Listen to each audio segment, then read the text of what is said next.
Good afternoon, everyone.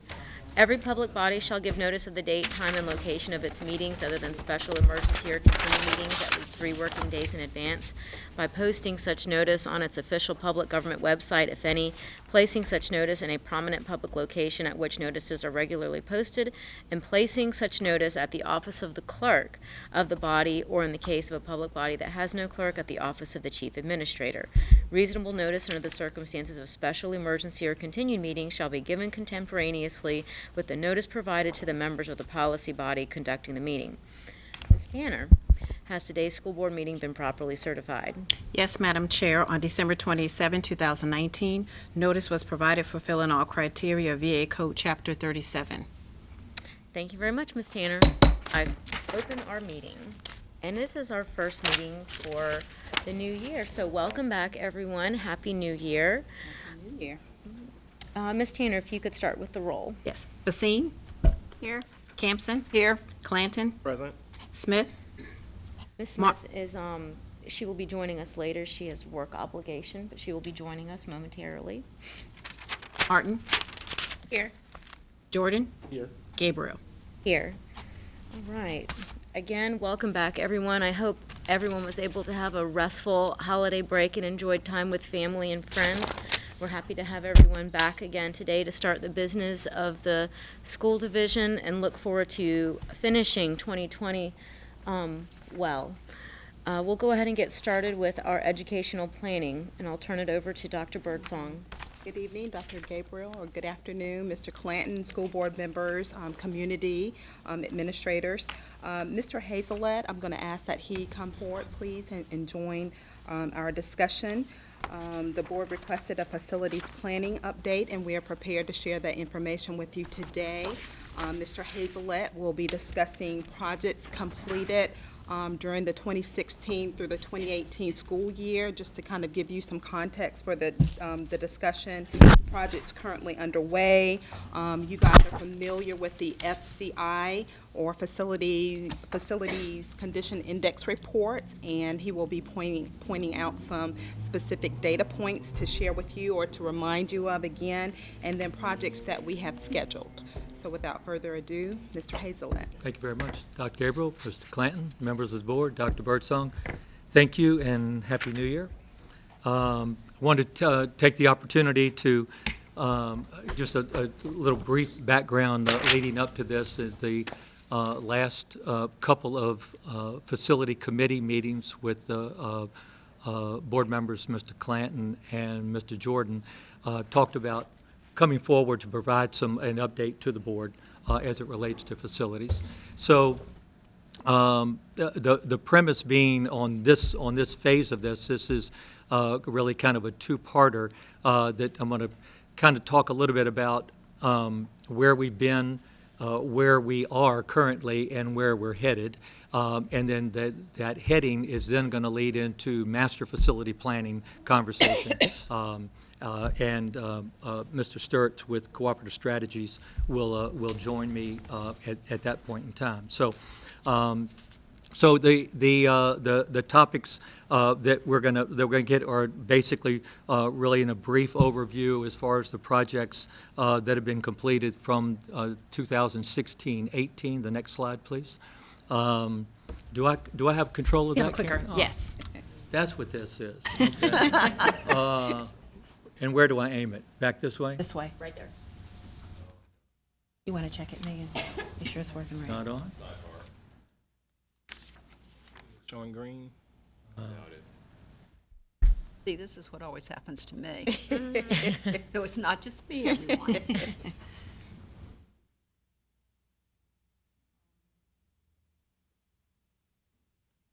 Not you, Mr. Not Hazelett. operator error. That's So I feel relieved.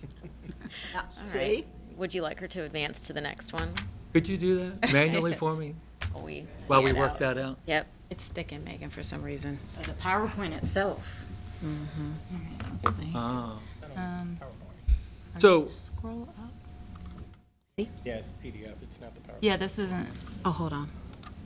Yeah, there you go. Now that's cooperative that's, strategy. that's That one? but this isn't opened Hold in on a second. PowerPoint. Oh, okay. Oh, so let's try to do this for him using the PDF. Yeah. I don't. You're gonna have to scroll it, because this isn't a There you go. PowerPoint Okay, come on. presentation. So you're going to do it manually? Yeah. Okay, Yeah. thank you. Perfect. I apologize if that was okay. on me. So projects that have been completed as a part of 16, 17, and 18 CIPs, an overview of some projects that are underway. I want to talk a little bit about, as Dr. Birdsong indicated, the Facility Condition Index and how that relates to this, and some projects that we have scheduled. So next slide, please, Ms. Tanner. Just a listing of some of the projects that are there, and this is not an all-inclusive list at all, just an overview.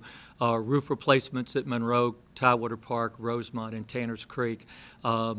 The masonry restoration had to do with some structural issues with the exterior walls at Larimore. That was taken care of. Boiler and chiller replacements are relatively routine across the district. Mr. Johnson is here today if there's any specific questions related to any of these topics that he and his staff have kind of taken the lead in making sure these were handled. Cooling towers, you can see the locations for there, as well as the auditorium seating improvements that were done at Booker T. Washington High School. Some projects that we currently have underway have to do, which is the next slide, Ms. Tanner, is the roof replacements, which are obviously big ticket items for the district, but they're also probably, if not the most important building system, it's certainly it's at the top, because we've got to keep the building, we need to keep the building dry, obviously. Willard, where we replaced the roof at Willard, and that project is, will be going to bid is very soon, the next couple of weeks. Will be awarded hopefully in February, and we'll be moving on with that. The roof at Larimore, I'd mentioned that in a previous discussion with the board. That is under design at this point and will be scheduled to be done this summer. So that project will be done this summer. The Belmore roof is in its preliminary stages of review now, but that's another critical one. The Belmore complex, of course, houses facilities, the warehouse, and school nutrition. So that's we're having serious problems with roof leaks there, and that system is beyond its useful life at this point. The fire alarm system at Ruffner is underway. All those other ones are underway. A couple of these are in the design phase. The construction is not going on, other than the parking lot improvements at Transportation. That is in its final stages, I believe, just at this point, wrapping up some edge work, and then the markings for all the buses have been scattered primarily at Lake Taylor Middle and Lake Taylor High School in the interim, while they had to clear the bus lot out to do the paving. So that's in its way. And the what's not listed on here are the bleachers at Booker T. Washington High School are scheduled to be replaced this summer as well. That was planned to have been done this past summer. Some glitches developed, and it simply didn't happen. And it's the kind of project that has to be done during the summer because of PE and other requirements of the building. So next slide, please. So that leads us to the facility condition index score, and there are we're working with now. HBA Architecture is the firm that we worked with that had the contract to develop the program for us. We have gone back to them. That work was done in the early fall of 2017.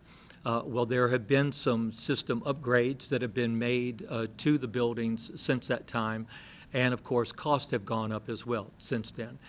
So we are working to, the architects are going to be working with Mr. Johnson and his team within the next week or two, where they can sit down and share what upgrades have been made since that time, which will change the scoring, quite obviously. So, and we'll talk a little bit about how that scoring works, but once that's done, and then they will tie in their new costing model, which obviously the cost between 5 and 6% a year. These construction costs seem to be headed, at least that's all indications. So the numbers that we're going to be talking about today are September of 2017 numbers. So they will be higher than what I'm going to share with you today. The other aspect of that is, of course, is that, as I mentioned, to collaboration with cooperative strategies. Over the last 2 days, Mr. Sturts will speak to that as we get into our master planning conversation as we go on. And as a part of that, we will include HBA Architecture in as one of our partners to help us with developing, as we roll this plan out over multiple years, there will be the need to make some temporary fixes to get us to, I won't even say the finish line, I would say to get us to the start line of when we're going to have to actually make these major modifications. So the next slide is just a snippet of one of the report pages. I wanted to share this with you to make a couple of points for you. The reminder of the scoring, when you see scoring, it's 0 to 1. So a 0, the lower the number, the better it is. So 0 is brand new, and if it's a 1 or close to the whole number 1, it has exceeded its useful life. And the score is a compilation of the various building systems that I mentioned. That includes the roof, windows, doors, the electrical system, HVAC, structural, flooring, all those various components. And typically, if the score is 0.65 or higher, that's considered in the poor category. So the report that you see, I had estimated, if you will, in the bright yellow column is the priority 1 column, and that spoke to our annual expenditures for capital renewal replacements. And of course, HBA had recommended to us, or in their analysis, stated that based on the condition of our facilities, that we should be expending approximately $16 million a year in maintenance, as opposed to the 3 that we typically are allocated for that. If you would go to the next slide. So that priority 1 column, which are items that need to be addressed now. These are the most critical building systems. They total, and it's not on that sheet, but it's in the report. The priority 1 total is in excess of $124 million of immediate needs. So the next slide is back to that facility condition index form, and over in the far right column, there is a percentage number there, and that's the sum of all of the building systems of which age of the building is factored in as well. And it's a capital renewal cost it's a calculation and a formula that they use of a capital renewal cost to renovate, and which is an indicator to help you make decisions on whether a building is worth doing a renovation or whether you really ought to be thinking about replacing it. So if you would slip to the next slide, Ms. Tanner, if the number is above 65%, it's considered a good candidate for consideration for replacement. 29 of the 44 schools that are in that report are above 65%. So, the good news, the next slide, will be Yeah, I know. So some of our immediate projects that we're working on, not just with CIP, but in hopes that maybe some additional funding is going to come our way. We have developed a list of projects to, not specifically to a school, they are to a school, but this list doesn't necessarily list them because it was going to come down to the available money that we may have to be able to address them. But we know that we're proceeding with the master facilities plan, which is underway. We are aware that the Maury feasibility study is underway. And I would say that at this point, I think it's important to note that that study is going to be taking upwards to 6 months to do. And the plan is to be able to give you come to the board with an update at least halfway through to 2/3 of the way through, and then of course you'll get a final full report on their findings. But I personally have some concerns that we may learn some things as a result of the ongoing work that may cause us to have to expend some unforeseen dollars to get us some things that are of a serious nature. Nothing's been shared with me. It's just a gut feeling. And that goes beyond the money that we're already paying for our semi-annual inspection of the cornice work, where the cornice has been collapsing in the building. So there are ongoing repairs that are done with that. Once they get into doing the invasive structural analysis investigation, I'm just not sure what we're going to find.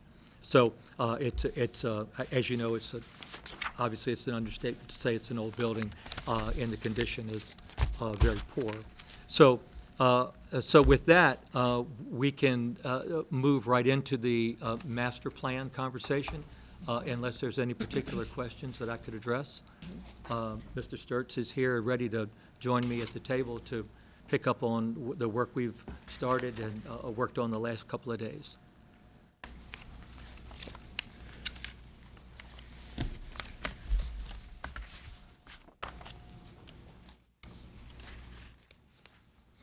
Good afternoon. Good afternoon. Happy New Year. Happy New Year. Good to be with you again. This is actually in PowerPoint form. We might be able to use that clicker. If, You can. Hail Mary it up here, or I can walk up. All right, I think we're good to go. Okay. So do a presentation first on facilities master plan update, where we are going. After consensus building with your leadership team in those respects, and then we can go into the start time discussion from there. Okay. So the facilities master plan, that was a good lead up into what we are going to do in terms of the facilities master plan is that CIP discussion. So as you know, we did that assessment, HBA did that assessment, and we've worked with HBA for a long time, over 10 years. So we're very familiar with how to use their data and work with Mike Ross and their team. So in 2018, the summer, we developed as a team some internal draft recommendations for your facilities master plan to start the conversation about some major direction for your investments. This is not maintenance. This is not focused on fix that roof, repair that shingle, fix this door.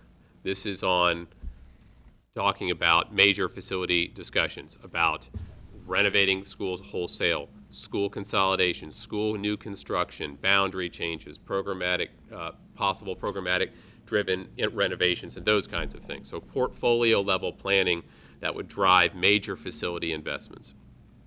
And we did that, presented it in about a little over a year ago.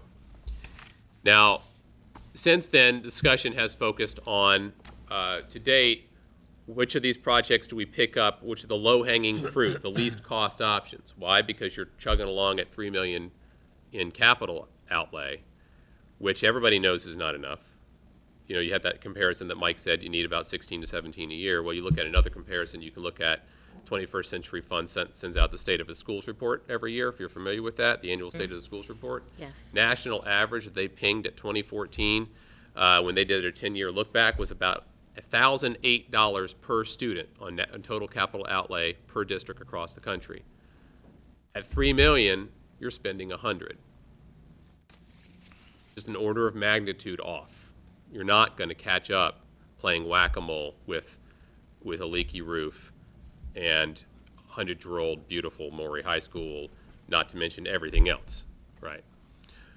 So what we did in the past 2 days is met with your leadership team and said basically enough's enough on looking at prioritizing your facility planning in terms of just chasing the worst of the worst kind of repair.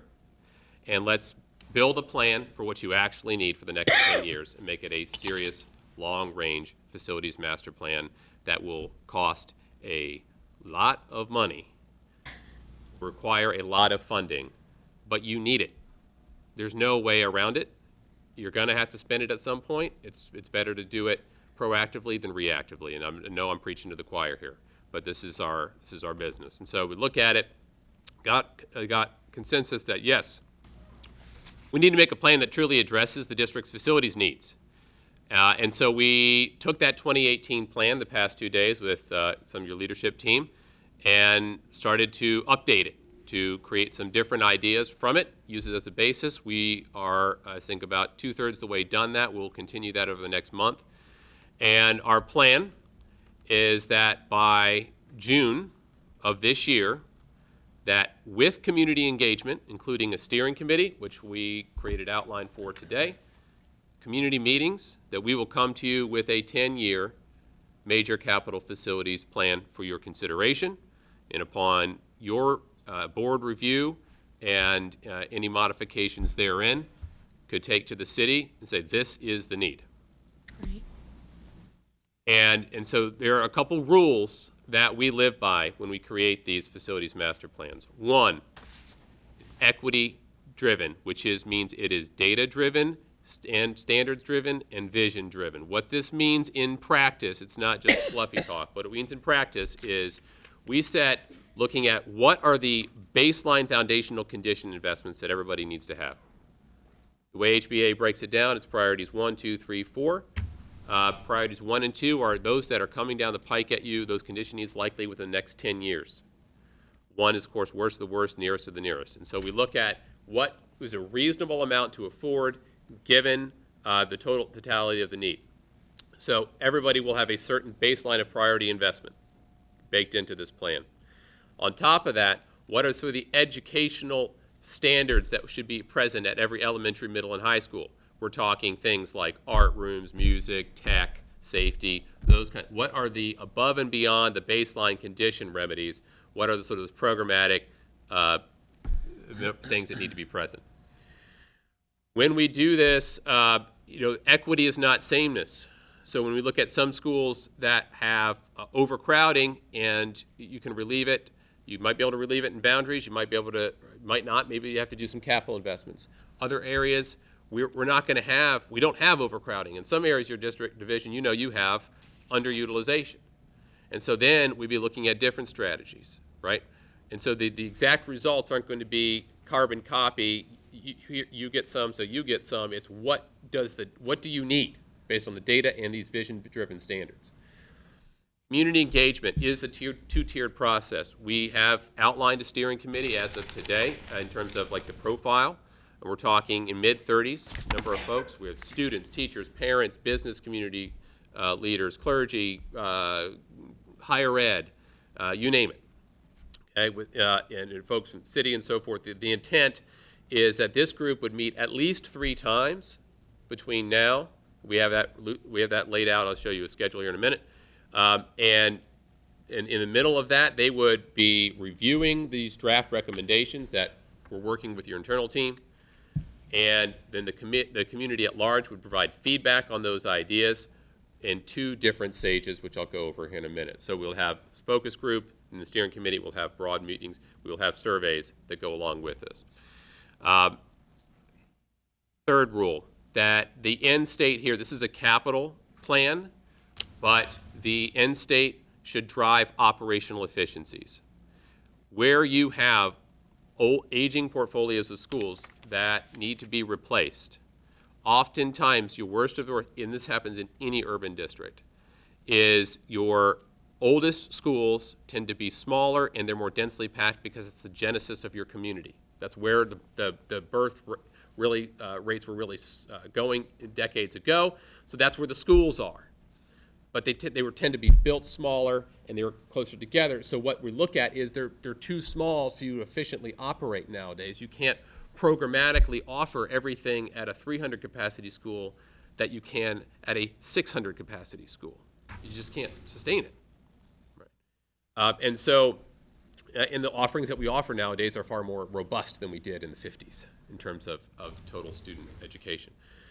So we look at what we call a new or fewer strategy in those circumstances where you have these clusters of these schools where they need major replacement or renovation, and where possible, increase your efficiency while you're providing more 21st century learning and updating these just physical condition of the facilities. That is strategic. You can do it in some places. You can't do it every place because of distance and so on and so forth, but we look at it when possible.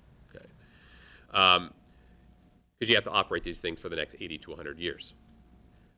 Finally, all recommendations that we will submit in this master plan to the best of our abilities and thought will be a trade up for all students involved, period. There will be some tough options that come up in these discussions about things like consolidations and boundary changes, which nobody loves to go through. But one of the things that works in this kind of planning environment is those tougher decisions are built within a broader vision-driven framework for an outcome that improves for everybody. And if there's a school consolidation, it's not a poor condition school to a poor condition school. It's not a lateral move. That doesn't happen until that new environment is renovated or created for the students to move into, and it makes sense from a logistics standpoint, programmatic standpoint, neighborhood standpoint, so on and so forth. So it takes multiple angles to look at this, but that is a planning rule that we have. There's a timeline. We've met with your executive team, worked on that 2018 document, made some updates. We'll continue to do that over the next month and a half. February, we are nailing down, we have 3 dates tentatively looked at right now. We'll nail that down in the next few weeks for a steering committee meeting towards the end of February, followed probably now looking at more of the early March timeframe with community meetings. Community meetings will take forth these draft ideas with the draft cost estimates involved in those and get some feedback from the community. This feedback will be in written form. It will not be town hall meetings. It will be written surveys. We'll then go back to your executive team in March timeframe and executive team to look at that feedback, to make any modifications to the document, go back to the steering committee with those modifications and the community's results, feedback, then go back to the community again with any modifications to that document that has come up through the process, through the community feedback, through the steering committee feedback. Meet again with your executive team to review the feedback again from the community in that respect, and then that comes to your report near the end of June, which will have that 10-year capital master plan. So that's the plan. And it's time to ask for what we need. That's the idea. So, and of course, those are the community engagement pieces. As we get to these major touch points, which are circled around the coupling of the community meetings and the executive team meetings, we have board updates that we'll be presenting to you so that you are kept aware of how this matures. What you will see is that this is an iterative process. You will see ideas generated. Some will stick along the whole way, some will be modified, some will come out. But the first thing you see will not be the last thing you see. Question time? Question time. You know, I'm just really, really happy to hear the direction that we are moving in, because facilities is a huge issue for our division. We have spoken about it year after year, and collectively the board has taken steps to address facilities in obtaining the data, the facilities condition index, looking at HBA, working with cooperative strategy, blending the educational with the operational. And finally, it sounds like there is a good plan in place to bring all of these entities together in order to create this 10-year plan to really talk about what the needs of the division are, and that specifically gets to the needs of our children. So I'm happy to see that. I'm very happy to see a timeline attached to it, because we have to keep ourselves accountable to what we say we will do. And again, I think once we bring forth a plan that is succinct and works for our kids, it's going to be very easy for us to rally our community stakeholders around what is good and best for our students and for our division. Okay, Ms. Basine, Mr. Jordan, and then we'll go around. Mr. Clanton? Yep. So I have a couple questions. First, thank you for the presentation. Overall, as part of the educational planning process, my hope is that the expectation that we had previously set and then reaffirmed this past year with the newer board and leadership is that our overarching goal is to create more socioeconomically diverse environments. And just want to hear that that is still the goal that we're trying to achieve through some of these aspects that you're looking at. Yes, ma'am. We talked about that specifically yesterday, and what we know is that in the school planning, we can play a role in that, and that the way that I see that working best typically is that we look at tiered choice levels. Everybody should have a home environment in their boundary. Then you look at what's some regional choice options and what's some division-wide choice options. Those get narrower the higher level you go, because you can't afford to offer at the division level what you can at the boundary level, at the neighborhood level, right? But we do want to look at, and we started to look at, geographic areas of investment and of program offerings that can draw in and create some more diversity. Okay, thank you. Additionally, so as you said, we last received an update in June 2018, and, a comprehensive update. And as you know, for several years, we've had a steering committee that was already in place. And I don't believe that that steering committee understood, that there was, what the end point was for their involvement. Okay, and I know year after year, we've had steering committees for things, and for different projects that we've been working on, and there's been a lot of frustration because they don't see that the time that they're spending providing input, attending meetings, is being well spent because they're not being included in the decision-making process. So my concern right now is that if we are re-examining who those individuals are and selecting a new slate of steering committee members, what are we telling those that were previously doing the work? Because this is a continuation of that work. So my concern is around, And I'm glad you brought that point up, because we had just a brief opportunity this afternoon to discuss that, and there was a concern that we would be building potentially a team with new members on the team, knowing that there are community members that have invested quite a bit of time over the last few years serving on the committee and potentially wanting to continue to serve. So it would be in our best interest to reach back out to those constituents, definitely, and then build a team around that. Yeah. So we did Okay. consider that. Absolutely. Okay. Yeah. I just want to be sure that they don't feel that. We understand. Yeah, okay. And I'll let my colleagues ask So, questions. in 2020, I'm trying to be better, so I kind of wrote my talking points down so I could be succinct, and I'm just handing you a copy of it. Sure. And first of all, I'm pleased that we are doing the work, kind of piggybacking on something that Ms. Basine said. I hope we aren't starting from scratch. So, No. So saying from There's no time to 2018 start sounds from like we scratch, aren't I can starting tell from you scratch. I also went back and looked at the 2018 coming around, kind of piggybacking from what Ms. Basine said, I just wanted to reiterate, this has been something we've been doing since 2013 and has survived 2 full-time superintendents, 2 acting superintendents, and probably 4 or 5 iterations of the board. And so I think that's a good thing, that if you can have institutional work that can survive that type Yep. of activity. I stole your slide on your master facility planning, because I think it's important that when we talk about this, that we don't lose sight that you all are looking at the intersection of data planning and funding, and then all the subcomponents that you have associated with that. One of the things I just wanted to point out this is from that 2018 presentation that we received. If you get a chance later and you look at the chart around economically disadvantaged, what you'll see is in the one of the things that Cooperative Strategies has talked about for some time is the live-in versus actual enrollment.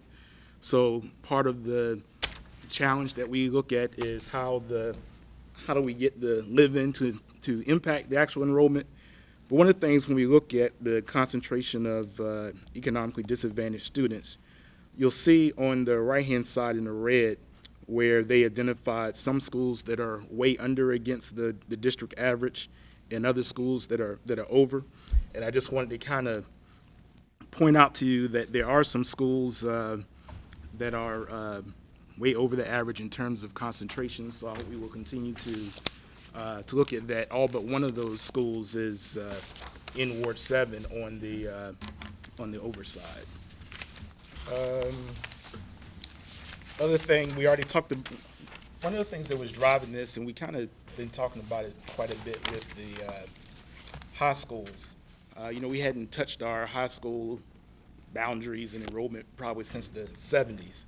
And one of the things that we found through this process is that we had this unbalanced enrollment, both in terms of living around demographics, but also in terms of Granby High School having a very high enrollment and other schools having less enrollment.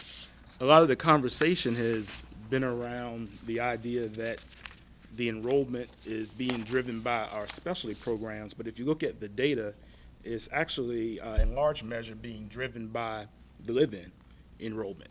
And so the specialty programs have had some impact, but I think we need to make sure that we don't lose sight of trying to make sure that we're still trying to balance our enrollment around high schools and throughout the division. We talked about that, back in 2018, we were on a pace at that time where you all were recommending new construction of the high school, replace and renovate. Dr. Gabriel was asked about the status of blended pre-K. You had some recommendations around the blended pre-K.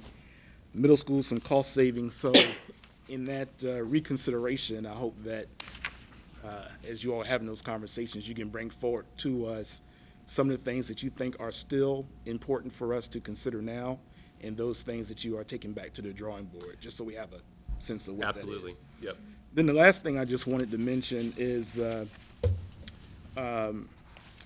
so the day after our last meeting, I got a call from State Senator Lionel Spruill, who had received the call and had a meeting where he was being asked to carry language at the state level for a regional charter school. And it kind of caught me off guard, but I ended up talking to him and talking to the mayor. The mayor shared with me a letter that he had sent to the state, the governor, in terms of trying to attract funding for that. It's attached there for you. And one of the things that came out of the conversation with the mayor was that as part of that effort at that time, still trying to work on the comprehensive CTE school and trying to pursue it as a regional charter, he had some thoughts around, we were trying to do a regional charter with, I think he told me 1,600 total seats, 1,000 seats for NPS students, 600 seats for the region. When we were having the conversation around the high schools and you look at the balancing, if that's the direction that the board and the city is going in, it's very important, I think, that you all be aware of that. Because part of what we were dealing with before, going back to your 2018 recommendation, was you said for some time that our enrollment says we need 5 high schools. So if we're going to do a regional school, If it's going to be a 6 school, then pulling out 1,000 students impacts the work. If we aren't going to do that, then that means we're going to take one of our existing schools and convert that school. If you convert that school using the charter model, then our policy has some impacts over who can attend, how they attend, and how to get there, and it can throw all this work out of whack. So I wasn't, we really haven't had a chance to talk about that as a board, but if that is something that the board is discussing, I think the board needs to discuss that and be clear on it so we can provide that feedback to the work. Otherwise, we're going to waste taxpayer dollars and people's time thinking that they're coming back and proposing one thing, and we may already have something else in mind. And the last thing, I think we still have to go back and revisit a part of this process is the board getting that presentation, having that discussion around the Council of Great City School reports, because in those reports, there were some considerations around operational efficiencies and transportations and other things, and I think that also needs to be part of the discussion. Thank you. Mr. Clanton? Appreciate the presentation, and I enjoy working on the Facilities Committee, and I'm really excited about moving this forward. One of the things that I have looked at, particularly like with our sister city, Portsmouth, who very much in the same size, a little bit smaller, but demographically, very similar to Norfolk.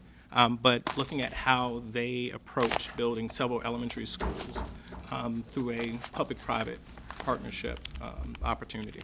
And so I bring that up in the aspect of, will the plan also present to us additional opportunities outside of the traditional funding mechanisms to build these buildings? Absolutely. So one of the things that we have an advantage in the last year that we didn't in years prior is that we have an FA, an experienced FA, financial advisor, who working in experience in K-12 on our team full-time now, working with me in the Ohio office. And so he's already done some preliminary homework for me. I've asked him to start doing some scratching around.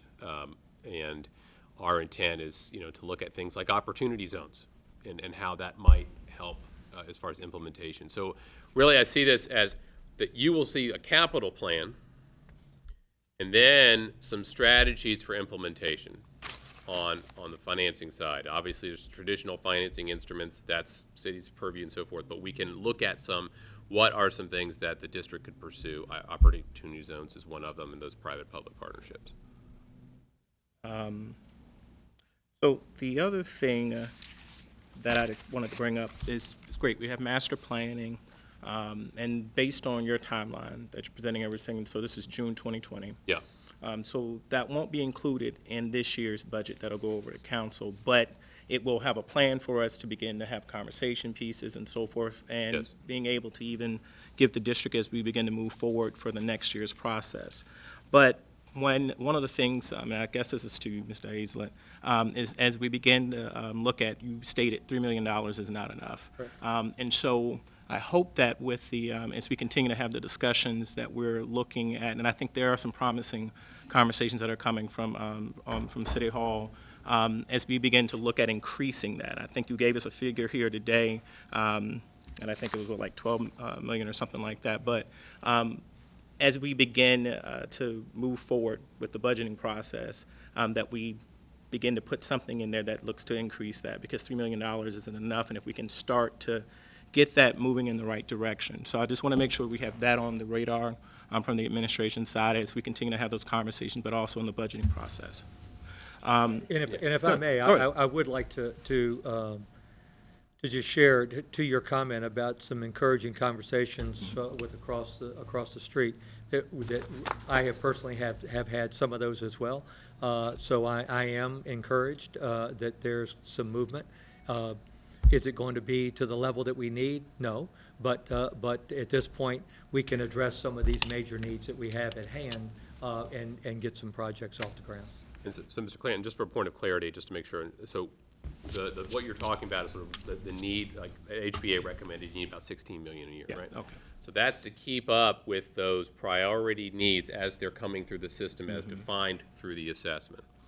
When we say what a foundational condition assessment, foundational condition investment for your schools, we are taking that number and saying over the next 10 years, if it's 16 million a year across the division times 10 years, that's the baseline, right? So that's that, and then on top of that are your capital renewal.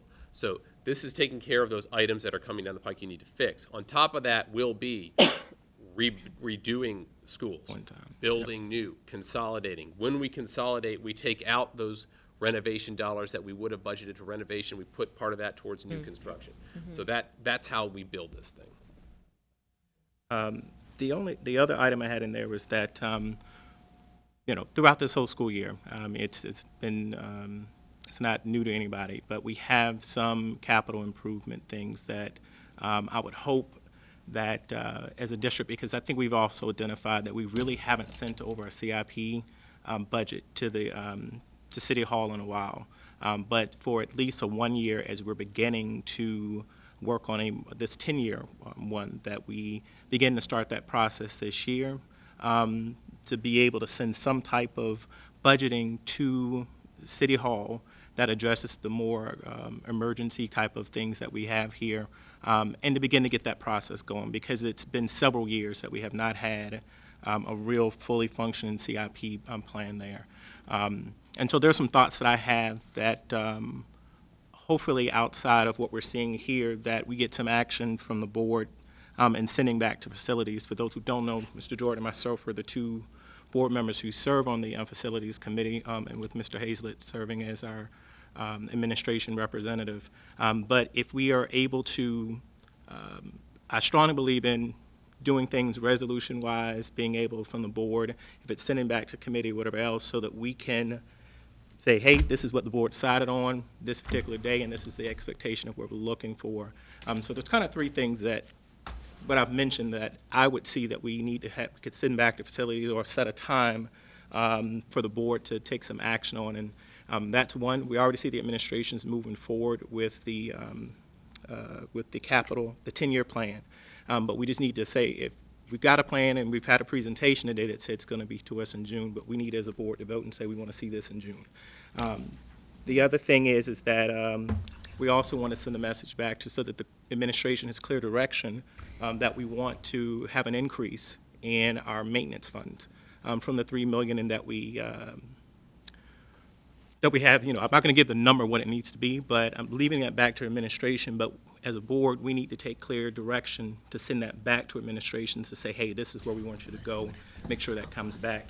And then the last thing is identifying some of those capital improvement items, kind of emergency, 1 year outside of what we hear, of course, with data that we have there, but that should be sent over and, kind of a re-emergence of a capital improvement plan. So those are the three things I would say that, and I'm more than happy and willing to put it in a resolution form and share it back. And when we come back in, this is a weird month, we come back on week 4. 22nd.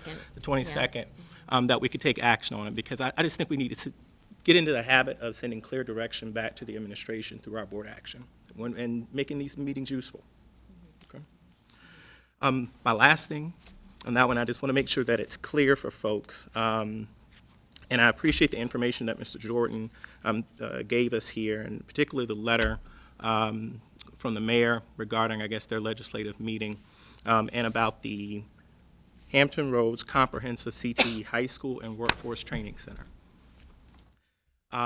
There is a section here that talks about a potential project governed by either a public charter or a regional public charter. And I'd want to remind my colleagues and remind the public who's watching that Virginia has very comprehensive laws when it comes to charters. And at the end of the day, it all falls right here to the board. We have to vote on if there's a charter or no charter. And that there are many options that are on the table in regards to governance for a particular school. The thing that is, I want to point out, that is very true in moving forward, and there is $6 million that have been allocated from the governor on his budget. We've got to wait for the General Assembly approval for planning for such a building. That will be a partnership between Talbot Community College. But I don't want folks to walk away from a conversation or seeing here only one side saying it's going to be a charter. At the end of the day, it falls back to this board as far as its action, whether or not there is a charter. And I don't think that we've had a conversation about that at all. So I just want people to be clear about that and to read the letter and really not take away charter. That's not the thing. It is a regional school and a great opportunity to collaborate with our community college partners and benefit us with the school. Campson? Thank you, Mr. Clinton.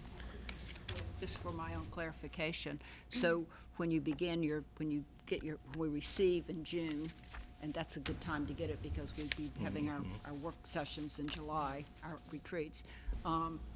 When that comes and we have the 10-year out, and I assume the first year will be a planning year. So my understanding of what you said is that our work list that we're already doing, that Mr. Hazelett has already presented to us, that will continue. The roof repairs will continue, the parking lot repairs will continue, the chillers will continue. We will continue working on our maintenance, capital stuff, while we start to implement the plan over 10 years. And it also sounds to me, just for my own clarification, that you are saying that we're going to have timelines, because I know the community's been waiting 10 years for the CTE school, and we need some timelines. So you're saying I'm going to get a plan in June. I'm expecting a plan in June, and I'm expecting these timelines to be met in year one. I want to know exactly what's happening in year one so I can check it off as we hit the timelines. And the board really has to be committed to this, because we can't keep kicking this can down the road. This CTE school is a huge disappointment in that we just go on and on and on, and nothing seems to happen. And it's a really big deal for me to see that, because we need to have our students either leaving with their diploma in hand, either walking into a college or walking into some kind of school-to-work program, so that when they leave Norfolk Public Schools, they can get a job and support themselves. And so, yeah, and with that, as a board, we commit to doing, because this board is not always as strong on timelines. A timeline is a timeline. Doesn't mean you can't adjust as circumstances change over 10 years, but we need to go with these timelines. So if we say we're going to have this done, we're going to consolidate Larry Morton, not that we're saying that, but if we're doing something like that, building a new school, and we're saying 2024 for it, then I expect to be able to walk in the door of that school in 2024. So that's my big thing. I want to see the timelines followed. I don't want to be in 2030 and we don't have a CTE school. Or 2030 and we still got trailers, that we have children going to school in trailers. So if I may, Ms. Campson, that timeline is David has laid out, absolutely, that will be provided. Whether whether you can look in 2024 and walk to a school and say it's supposed to be replaced, of course, it's all contingent on the funding to be able to make it happen. Because remember, I was at Ocean View, where our new school was supposed to be there in 2008. I remember very well. And it opened at what? So do I, because I was in the leaky, You were there every day. I mold-filled wasn't, but building. I'd still remember. Yeah, okay, thank you. Thank you, Ms. Campson. Timeline Campson, here we go. Timelines and accountability, those are the words. That's timelines and accountability. exactly. Ms. Martin. Am I allowed to ask, not about the capital, but the maintenance? Sure. This is, I mean, The things that I didn't hear about were, I believe that we allocated some funding for the green roof on Crossroads, didn't we? I'm sorry. What's the status of that? That roof has been replaced. It's in the process of being, the green roof has been removed. It was done over the Christmas break. Okay. And the roofer is working to make the repairs to the substrate roof surface. And then we'll be able to, once that's finished, Mr. Johnson, very soon, then we'll be able to get that art class back opened up again in the building. So are we replacing it with another green roof? No, ma'am. No? Because isn't that a cost savings? Isn't that an incentive to have a green roof? You save money. No, it was tied in with the LEED certification, so you got Right. certain For points for efficiencies that, and- but there's still a substrate to the roof, and that's what, that's apparently what the issue was. You had soil, you had all the product there, was retaining water, and then finding places where there was a deficiency and was leaking into then migrating through the building and ended up in the art room. So they, as I was explaining to Ms. Campson before we started today, after they got the green roof cleared, they flooded the roof multiple times in an attempt to try to find where the leak was, and it took, I think, the third or fourth time, and they found it around the edges, which were the harder place to find, but it's in the process of being fixed to eliminate that. Excuse me. I don't know that I answered No, I all mean, of one your of my questions. concerns is, though, moving forward with talking about building new buildings, is that I want to make sure that we're finding every opportunity to make them more ecologically sustainable and, teaching moments. I love how the new schools were built with the plexiglass that you can see beyond the wall, and to really make it an interactive institution, not just in the classroom, but the building itself. And so I don't, I'm just concerned that we're going to miss some opportunities if we can't even sustain a roof that's just 5 It didn't years work, old. though. The problem was the roof didn't work. But it would be, if we learn, if there are lessons learned Right. here Yeah, that we for the can future, start yeah. incorporating into future buildings, I think that would be wonderful. I just don't want to hear that we're just giving up on it. And I hear you, and I agree with you, and it's I was disappointed in that none of the new buildings in the PPA were LEED at all, at any level.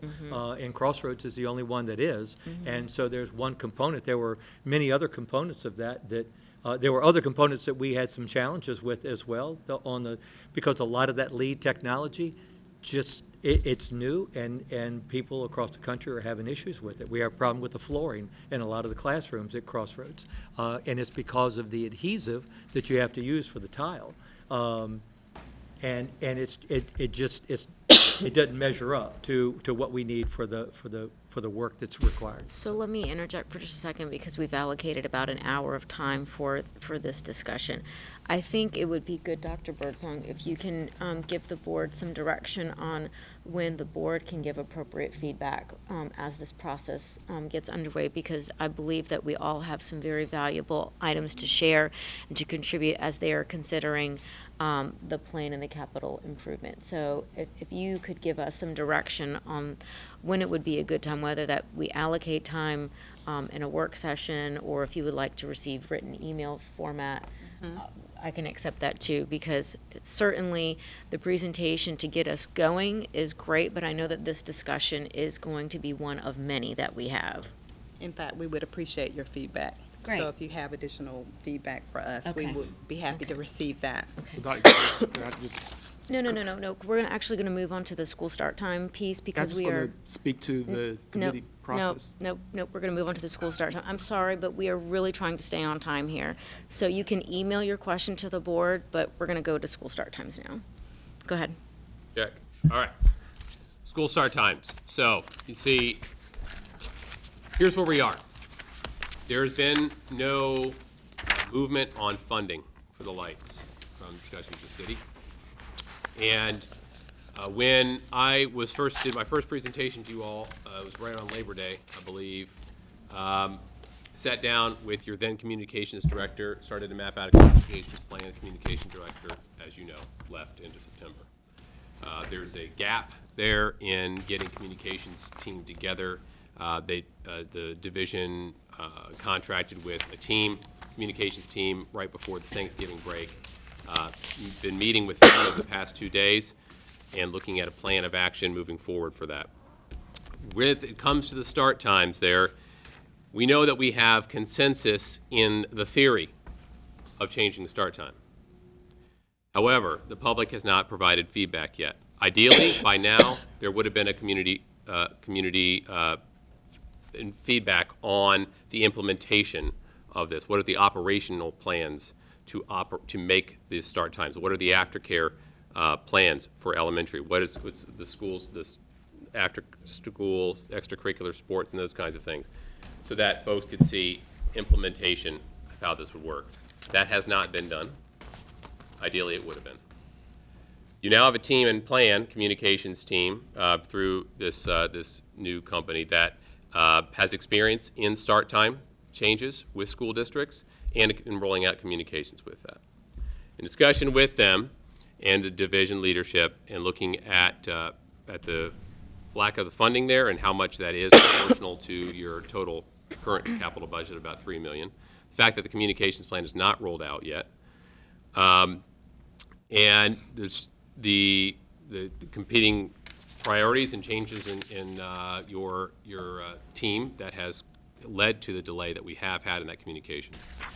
Recommendation is that you pursue a communications plan between now and about the same time frame as the master plan through the summer, beginning summer, to roll out in a two-phase approach to your community, specifically how this start time change would roll out, could roll out, different options for how that could roll out in terms of what it looks like for parents, students at each grade level.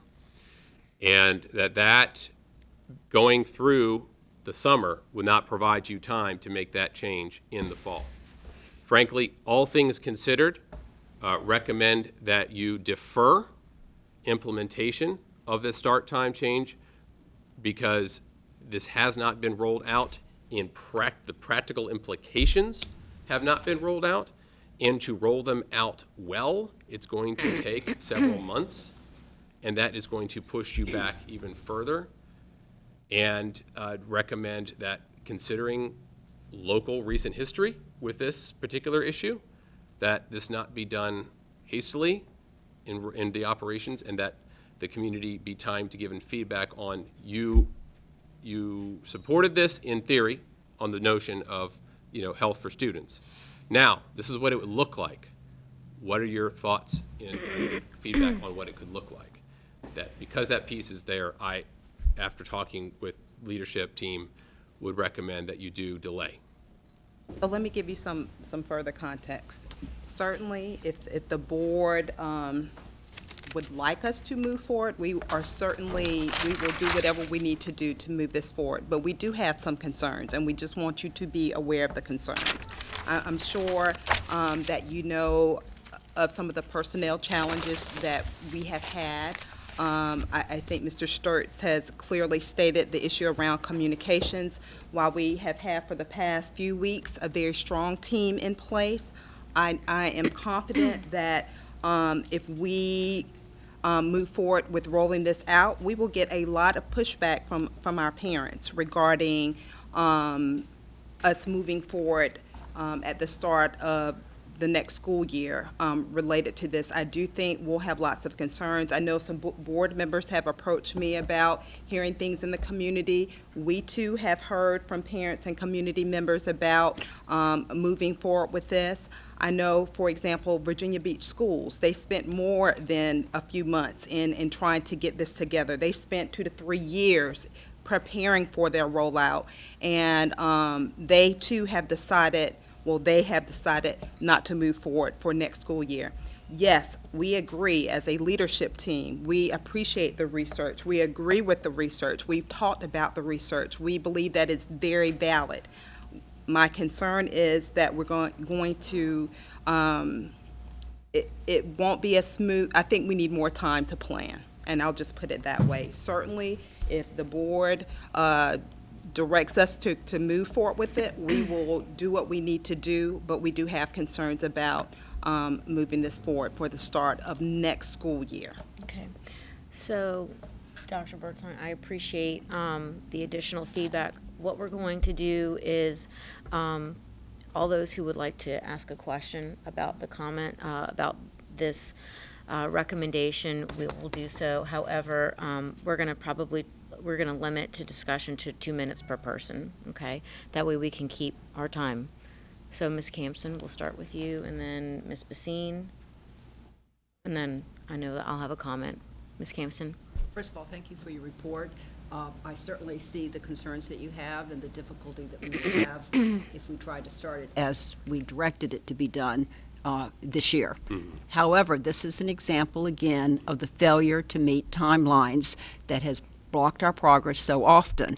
And so, there should have been, looking back, monthly timelines for every piece of this. And this is why the very thing I emphasized when I spoke just a few minutes ago is we need to have hard timelines. We can't keep postponing everything because people want to keep talking and talking and talking. You have to make a decision and move on. That's what leadership is about. And that's what should have happened here. So I'm disappointed. I'm not going to fight it because we don't want to rush something when our parents are not happy with it and our students are not happy. It's important to have everyone on board together as we move forward.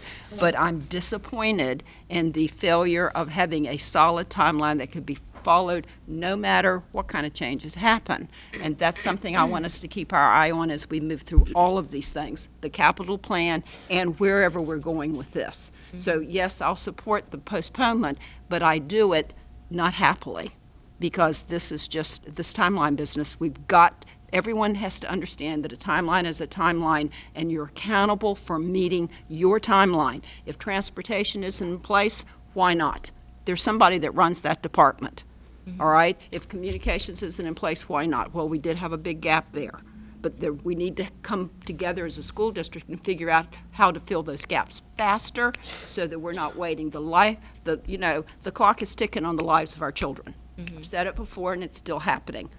So let's keep that in mind as we move forward. Thank you. Thank you. Did I make my 2 minutes? 6 seconds. Ms. Basine. How come that one's 3 and I only got 2? No, I was canceling it. I too, like Ms. Campson, am gravely disappointed. I think it's unacceptable.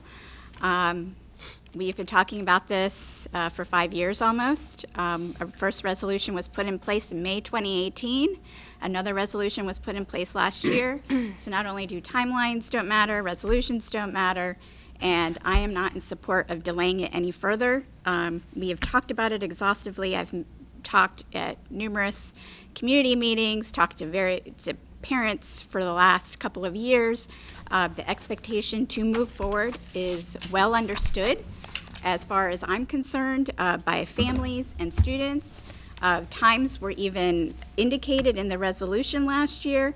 I am hoping that this board will support moving forward, because I think the community dialogue did take place last year. We have to put our kids first. I am in no way comparing ourselves to Virginia Beach, because I do not feel that they put kids first in their decision. They put politics and other means before the health of children, and I'm not going to support that for as far as my personal vote on this issue. So again, I too am deeply disappointed that the administration, I've asked about it for the last several months, as Dr. Gabriel, as you know, and I feel blindsided at this point in January when the resolution said that we were supposed to be getting some sort of a plan in place, to have had no response back saying that we have had competing priorities, or whatever you want to call it, because I don't know what those are. And this is the first that I'm hearing about it, so I'm disappointed, and I don't support delaying it. Ms. Martin. I just want to say, again, sharing the disappointment. Do you feel like we should have been more organized? And just like with several of the other projects, but I think that this is still a consequence of something that was unforeseen, and that was being, the resignation of our superintendent and then the change of our leadership. And so under those conditions, I don't feel comfortable forcing something upon our current staff to implement if they don't feel ready, and not knowing the full details of what that entail. I don't want to jeopardize. I want this to roll out. I want it to be successful whenever we're ready to do that. And Dr. Birdsong, I too share in the disappointment. There was a clear timeline. There are resolutions set. We have to make goals and promises. If it's a directive from the board, it should be seen as such. However, I always do believe you measure twice and you cut once. And so we have to be thoughtful about this. This is not a missed cause. I know, as a physician myself, the implication that a later start time will have, the beneficial implication it will have on our students. However, I can't force something to happen if the administration is coming back to us and saying, we want to do it well, and we don't think that we're able to do so as such.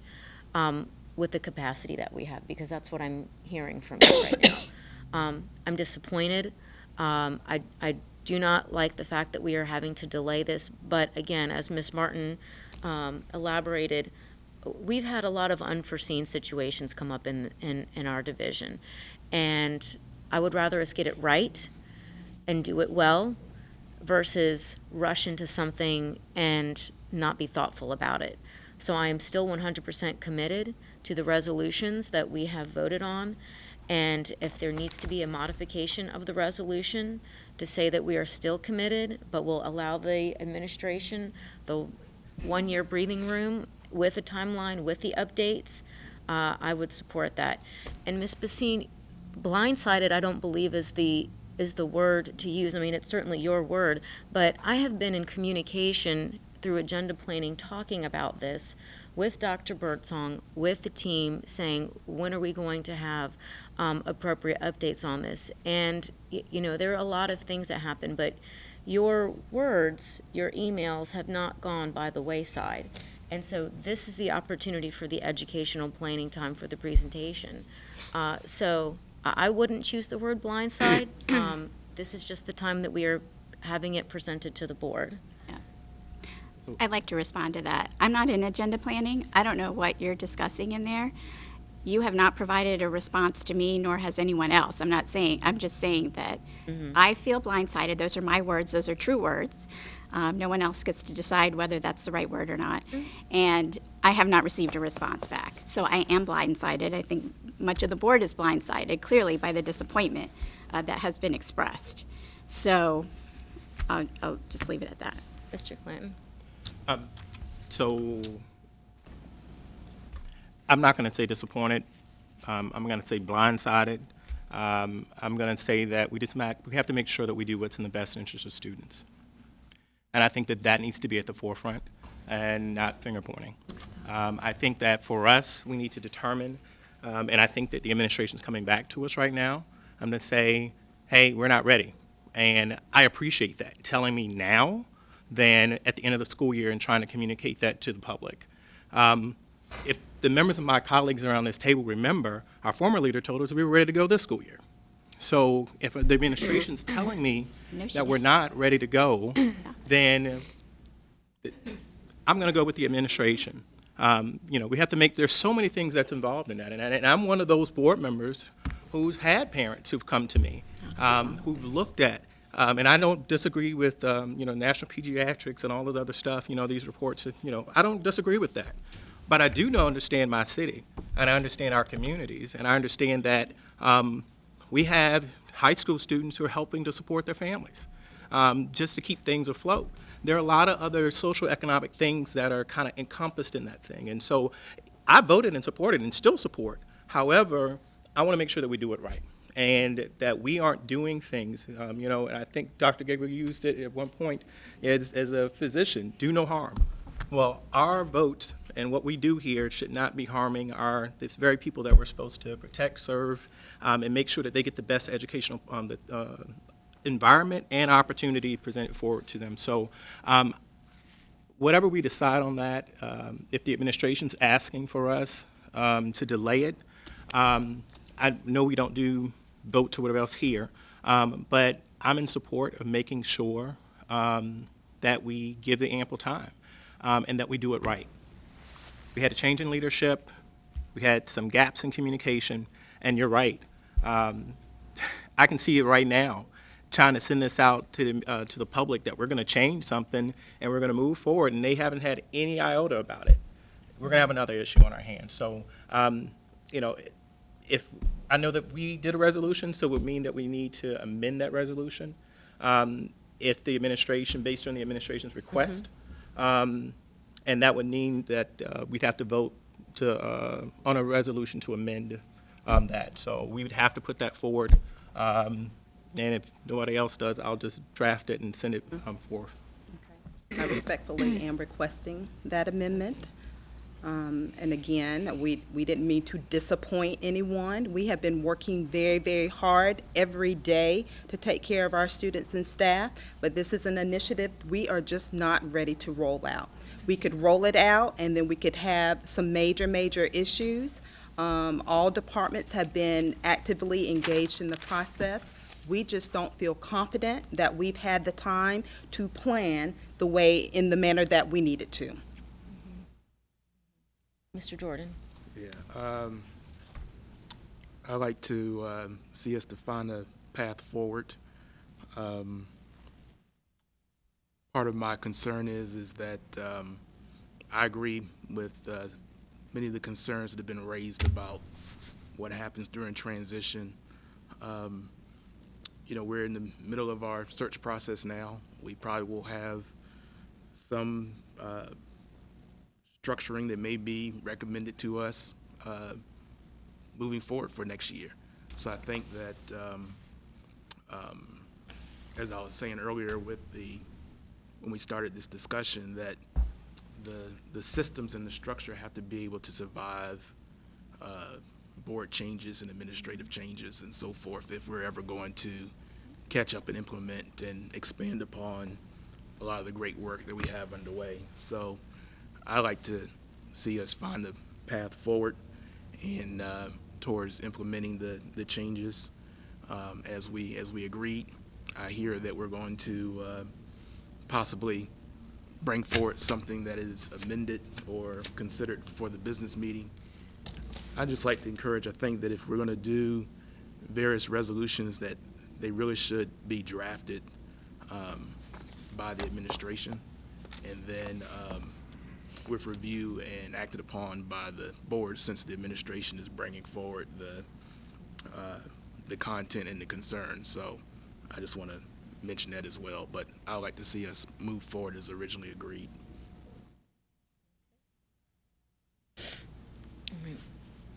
Dr. Birdsong, would you and the administration mind putting forth a resolution We will do to so. the board for our review? We will do so. Thank you.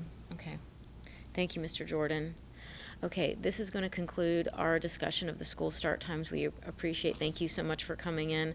I know that we will be in touch, you with the administration, and thank you. Okay. Pleasure, thank you. All right. We're going to go ahead and transition over to our division climate survey. Thank you, Dr. Dr. Birdsong. Gabriel. I'll ask Mr. Fuddy and Dr. Cataldo to please come forward. As you know, a climate survey was administered last year for the first time by the Virginia Department of Education. For many, many years, the school division has implemented our own survey that was developed, and last year we were, it's my understanding, we were required to utilize the VDOE survey.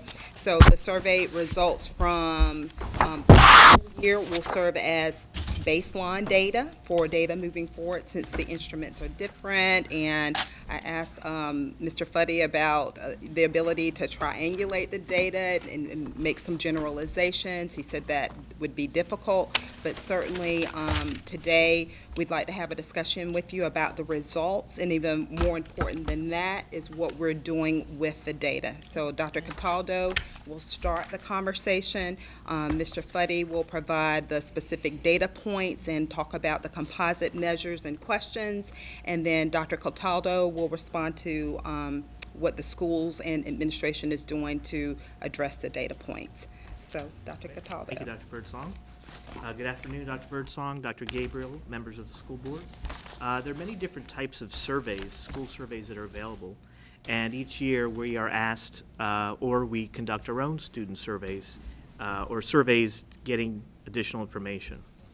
We measure a wide variety of factors, from mental health to bullying, drug and alcohol use, and more. One of the more popular type of measurement today is used in the school climate survey. So climate surveys, we kind of look at how students feel, how administrators feel, how staff feels, and how teachers feel within the school. Last school year, school divisions were asked to participate in a Virginia Working Conditions in School Climate Survey, and this was through Virginia Department of Education. And because of our participation, it was agreed by the division that as Dr. Birdsong had just mentioned, that we would not do our own individual NPS climate survey. And so, first slide here, just a little bit of background. As I mentioned earlier, in general, climate surveys will kind of solicit feelings, opinions, and perceptions regarding the organization's climate or environment at a given point in time. Of course, if you're having a good day, you might answer differently than if you're having a bad day. So those things are all taken into consideration.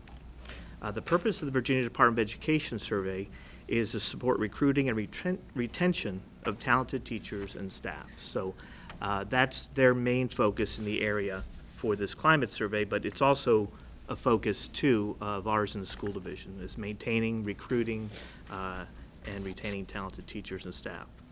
There were two types of surveys administered. There was a school climate survey for all of our schools at elementary and secondary, and a working environment survey for the teachers and the staff.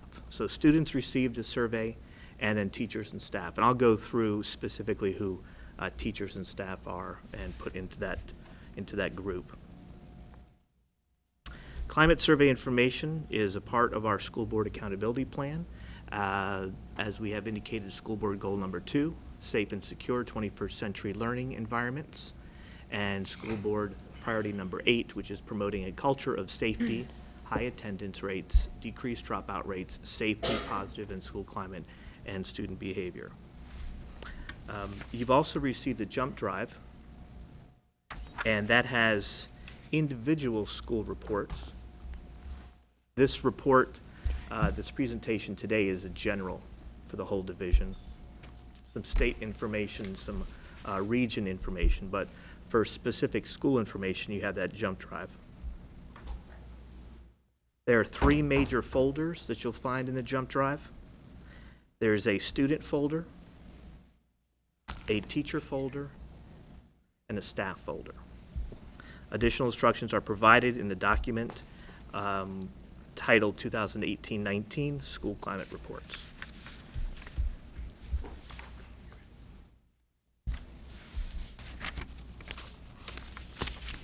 And here we have, in the slide that we have up there, slide number 2, there we go. We see that the school climate was elementary, as I mentioned before, but grades 4 and 5, and secondary was 6 through 12, and then the working environment survey was teachers and staff.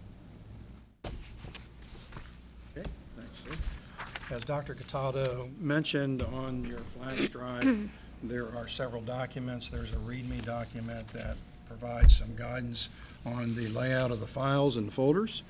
There's also the summary VDOE report that looks like this, and I believe you have a copy of that.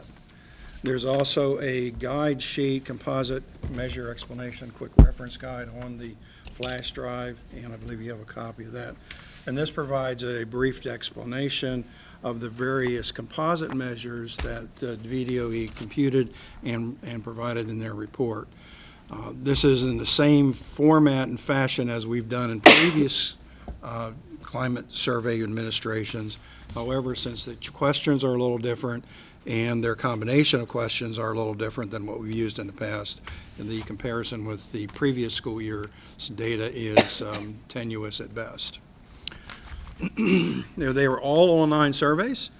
They were administered by VDOE. Actually, they were created by the University of Virginia, and VDOE was the mechanism to get this information out. They communicated directly to the principals, and this was directly to the schools. You'll notice here there's an overview of the 4 stakeholder groups, the number of questions that are in each stakeholder group from VDOE. VDOE also did provide the option and opportunity for us and any local school district to provide questions once a person, student, staff, or teacher completed their survey to then answer a few of the questions, and we did include a few of the local questions that we have used in the past, and you'll see that. The time frame was from January through the end of March. Principals were given this information, I believe, towards the end of May. We've always strived with our climate research question results to get that information to the respective principals and executive directors in time to share that information with the teachers and staff of their schools. And that was done at the end of May and early June. So they did have this information to share. I also provided any new principals that, when principal retired, this information. I've gotten occasional questions that they've misplaced it, and any additional requests I will fill. So I've got all of those school reports and can provide copies as needed. Now, you'll notice that when we talk about composites, when we went through this yesterday, there was a little bit of confusion in terms of 2 and 3 of the composites. And the 2 composites that we're going to talk about are, keep back there, bullying, the prevalence of bullying, and what we call the working condition, the prevalence of bullying, and also safety.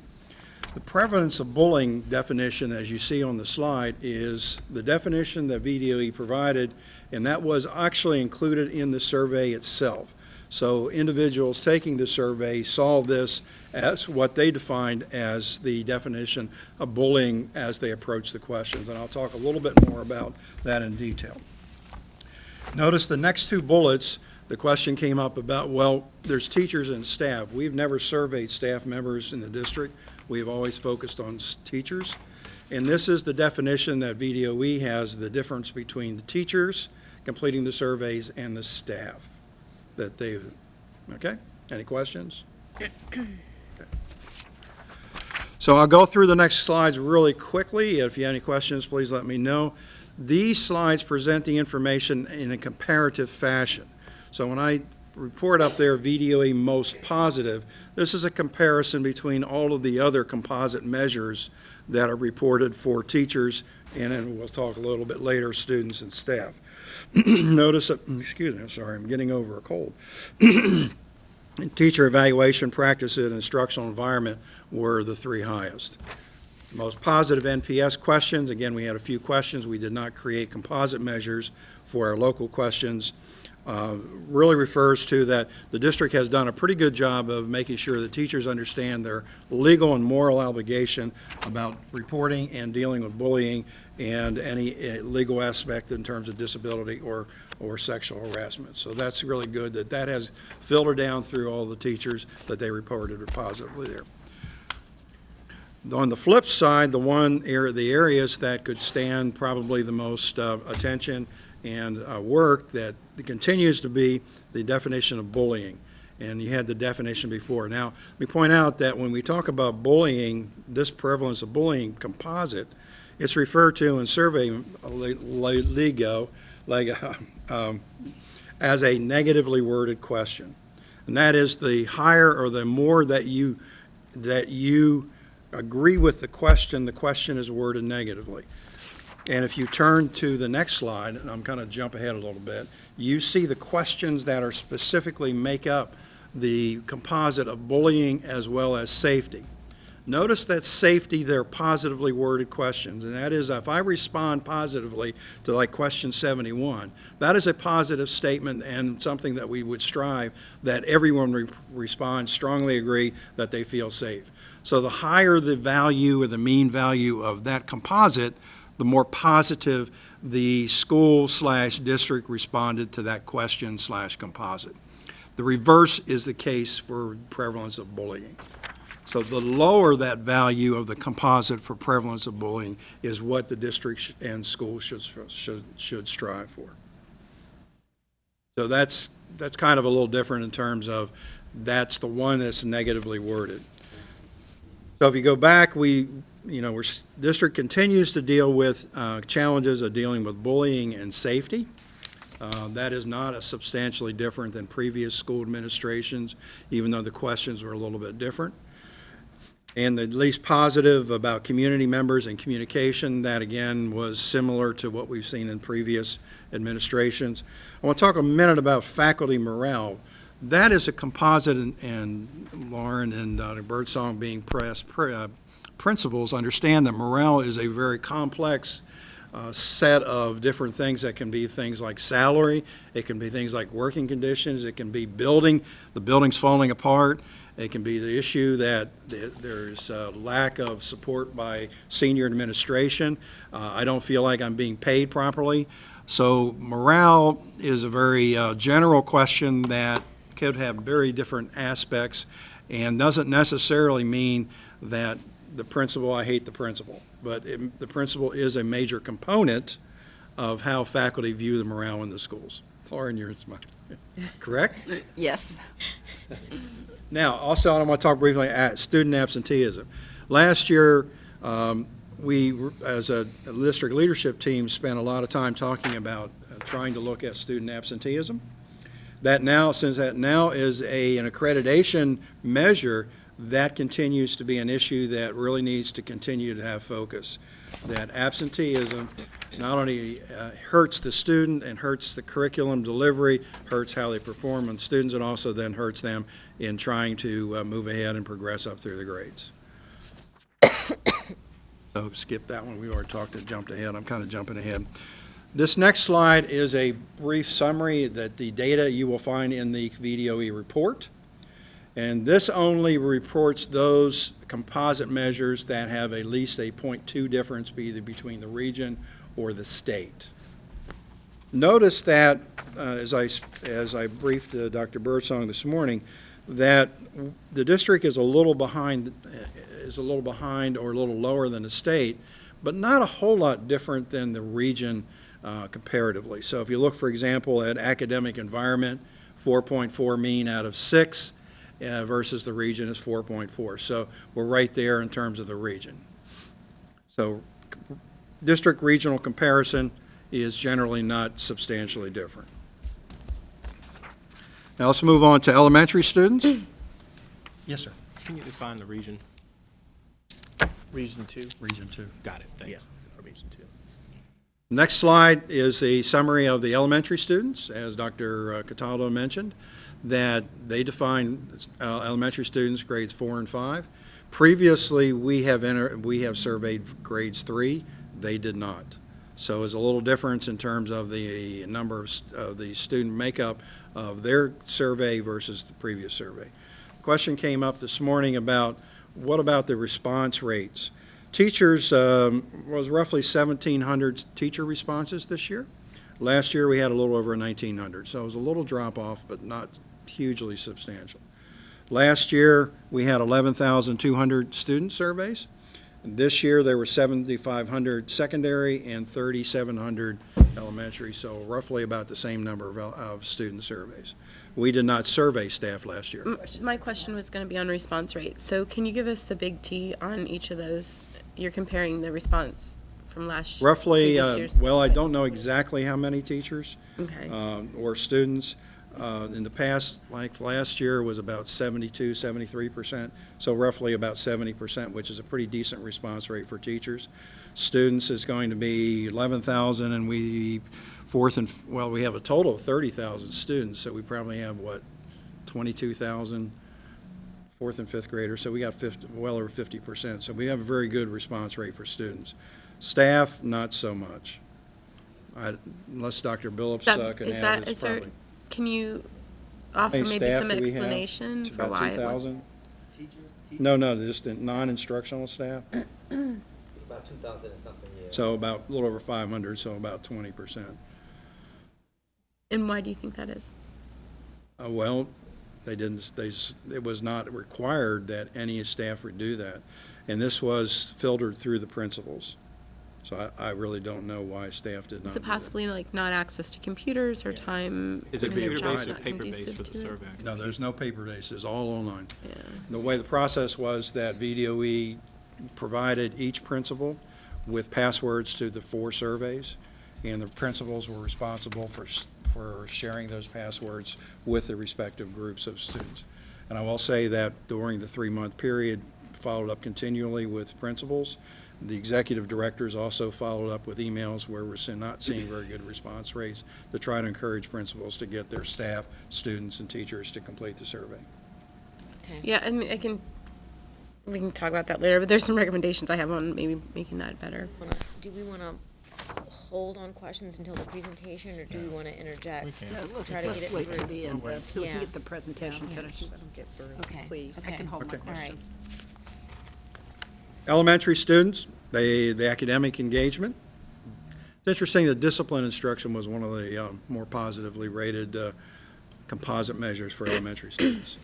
Again, we're seeing bullying and behavioral engagement for students, not totally different than what we've seen the last couple of years.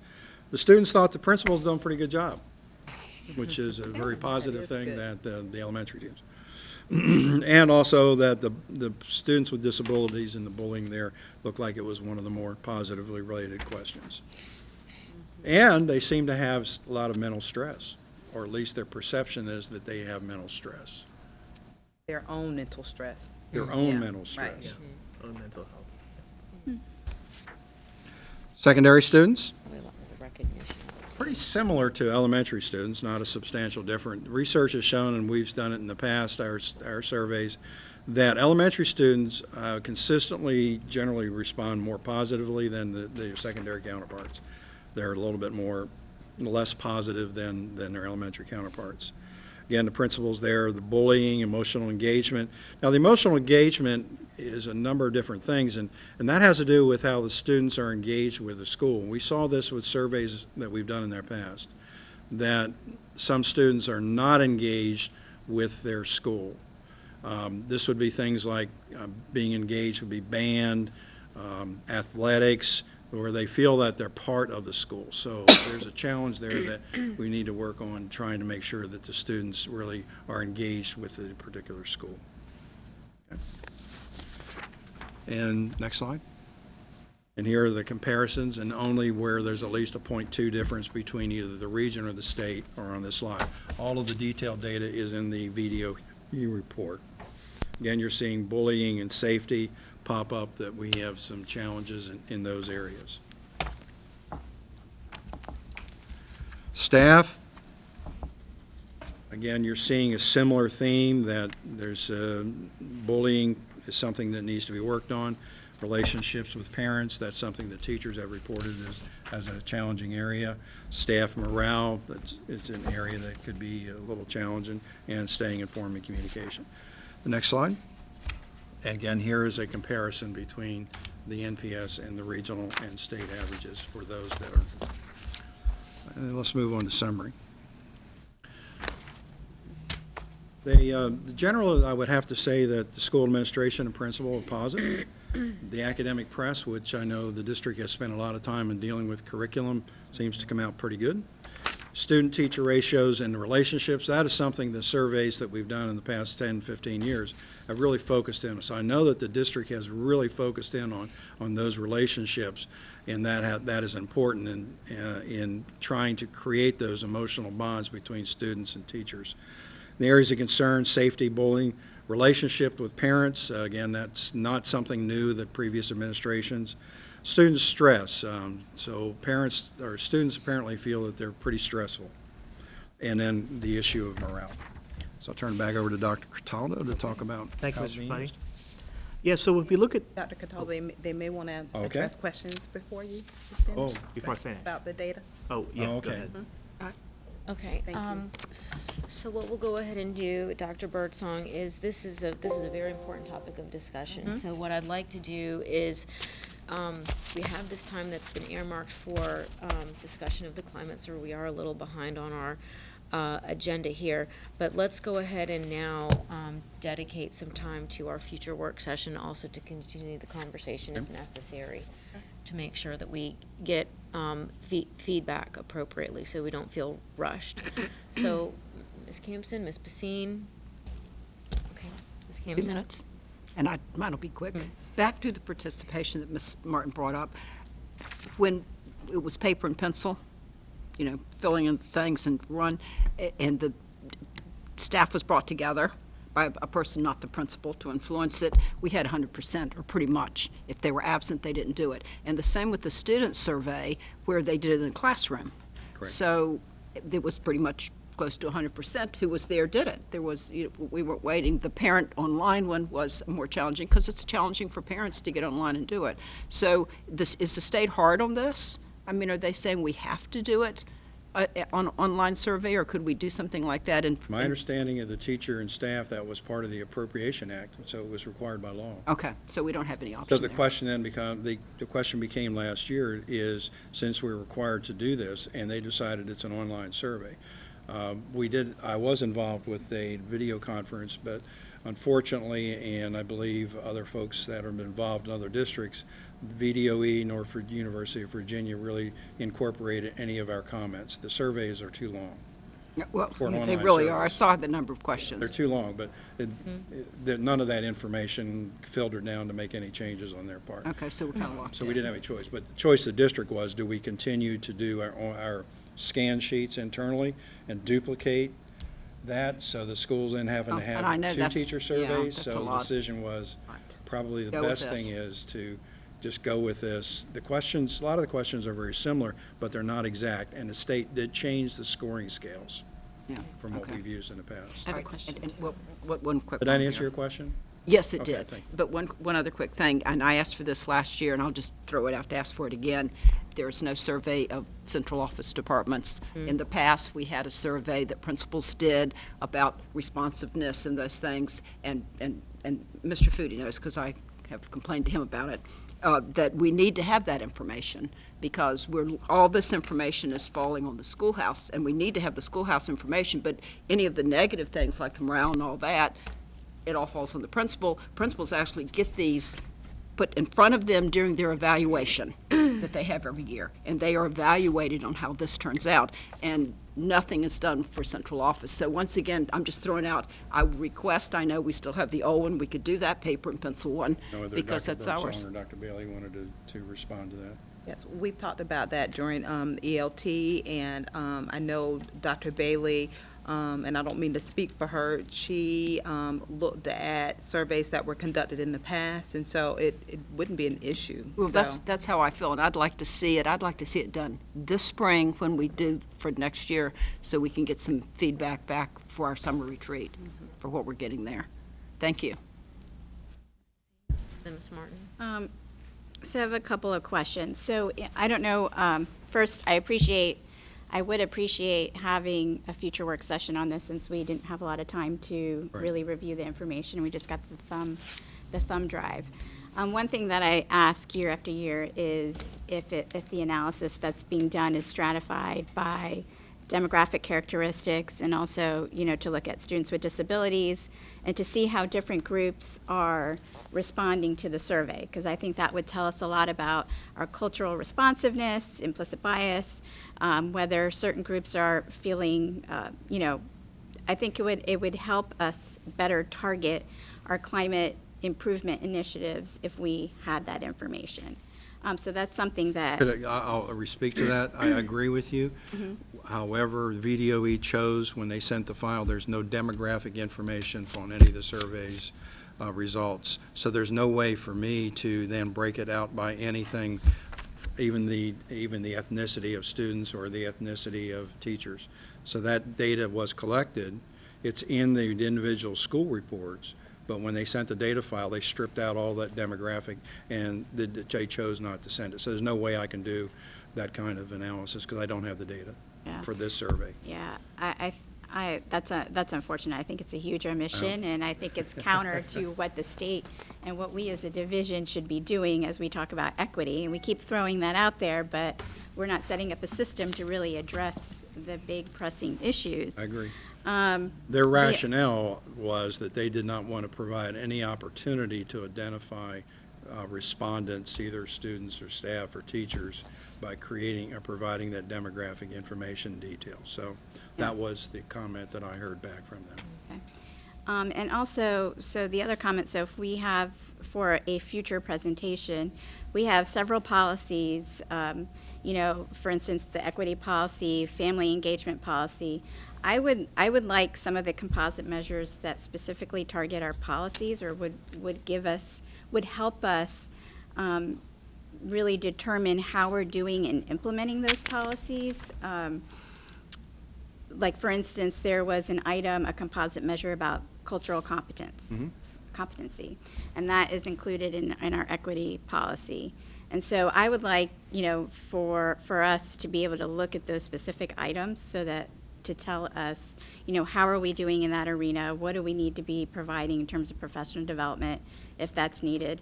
And so those are just some of the other composite measures that I would like to see in a presentation or highlighted in a report to us.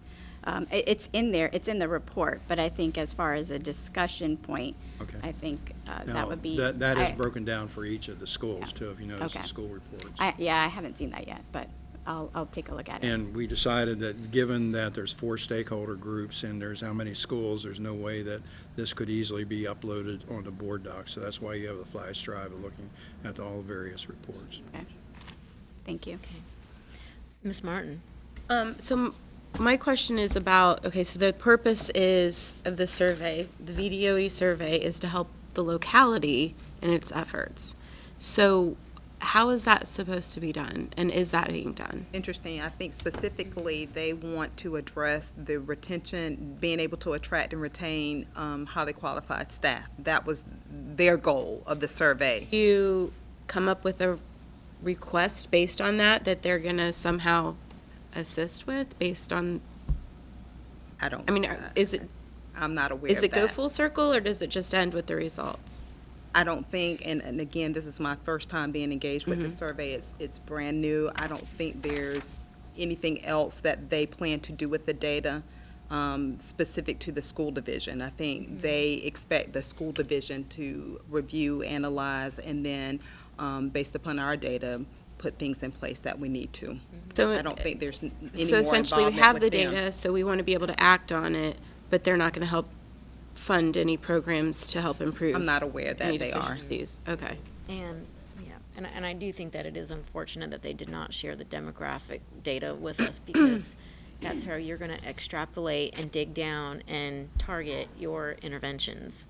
So, one more comment, Ms. Basine? Yeah, I mean, just to piggyback on that and what my previous comment is that if the goal, if we're sitting here and saying that the goal of the survey, either at the state level, whether it's to advocate for greater resources around a specific topic, and I'll choose like the teacher mentorship was very low for new teachers. And we know that that's the group that we, across the Commonwealth and across the country, that we lose in a matter of years, and so we're not retaining that group. So if we see that that's low, that would tell me, okay, we need to amp up our mentorship program, and the state needs to help provide whatever resources is needed, because that's not just an MPS thing, it's, across the state. So, but if the state is not doing anything with it, I mean, we have to locally, but if the state is not helping with that, it then goes back to the response rate. If the people completing the survey don't feel that the information is being used to improve the programming, because we go out there and we tell parents all the time, or our families, when we go out to community meetings or whatever, we say, please help us help you to complete these surveys. And if we don't use it, then why should they fill it out? And just, I appreciate your comment, but just because the VDOE doesn't plan to do anything with it, it is valuable Yeah. data for us. Well, I agree, yeah. And the executive directors do utilize the data when they're having conferences with building principals at the end of the year with their evaluations. And then principals are expected to, as you well know, to develop plans around areas of concern for each school. So we do utilize the data. So why don't we go into that discussion and how this is going to be used then? Okay, and that's what Dr. Cataldo was getting ready to. Yeah, all right. Thank you. So as you can see, the areas of concern, as Mr. Fuddy explained and is on the PowerPoint, safety, bullying, relationships with parents, guardians, student stress, teacher and staff morale. So they are all very much connected. They're connected because we look at morale, it's kind of a level of psychological well-being, it's mental and emotional condition. And if we have, if you look at those pieces there, if students are bullying one another, if there's not a lot of order in the classroom, that's going to raise your stress level. That's going to lower your morale. So these are very connected. Right here we have on this last slide, programs and initiatives. And I would say probably the number one initiative or program, well, say initiative up there, would be number 2. And that was the work that the school board did when you approved a bully prevention and awareness policy. That really helped us to set the stage for developing specific instructions for schools and how to handle different areas of bullying and provide that awareness. We're currently working right now on developing the regulations. So that's actually almost in its final draft form. So those regulations, again, will pinpoint specifically how we take this policy and implement it in our schools. So that really is, I think, the key part. Also, I will say we had a safe school specialist position that was hired, and it's a grant-funded position, and this person works with schools, works in developing campaigns. And again, I think we have our second presentation on this and another work session. I'd like to bring some of those documents and just let you see exactly the level. And I think, too, with that bully prevention, that awareness, we really had a strong push on that last year and this year as well. That kind of was indicated when you looked at some of the higher points from the survey, saying that students feel that we do not bully students that have disabilities, or that we are more, that there is a higher level of appreciation. Some other areas, too, that we really stepped in to prevent the bullying is having a bully hotline. And so the bully hotline is accessible. It can be on your computer. It can be on your phone. You can access that. It is electronic, and there is it can be just an email, or somebody could fill out an electronic form. But we do have a form on there, and we use that form, and that we keep all of that electronically. So if a staff member, a school counselor, a cafeteria manager receives information or sees bullying, they can go on, they can complete that bullying form, the electronic form, and they can submit that. That's going all to a central location here, central office. And so Ms. Mack, who works as our school safety specialist, she collects that information. And this really is the first time that we're actually having this information in one central location, instead of this school having their information on students that are bullied and this school having their information. So we're able to really extrapolate from that database that is being developed, as we go through the school year, to be able to do something with the data that we're seeing. Where are the hot spots? Which schools have more cases of bullying than other schools? So that's another program, and I think an initiative that we're doing for that. We have a safe and secure school task force, the School Health and Advisory Committee, SHAC. We are doing professional development on multiple areas, threat assessments, on mandated reporting. We have several schools that are working on restorative practices. Lake Taylor High School, Lake Taylor School, and Madison are all working with that, and I think that it's come up in a previous board meeting or work session. And I think another big area, too, is PBIS, VTSS. VTSS is Virginia Tiered System of Support. So we are working with ODU and Virginia Department of Education and working with about 10 of our schools right now. And we are developing a much stronger PBIS model.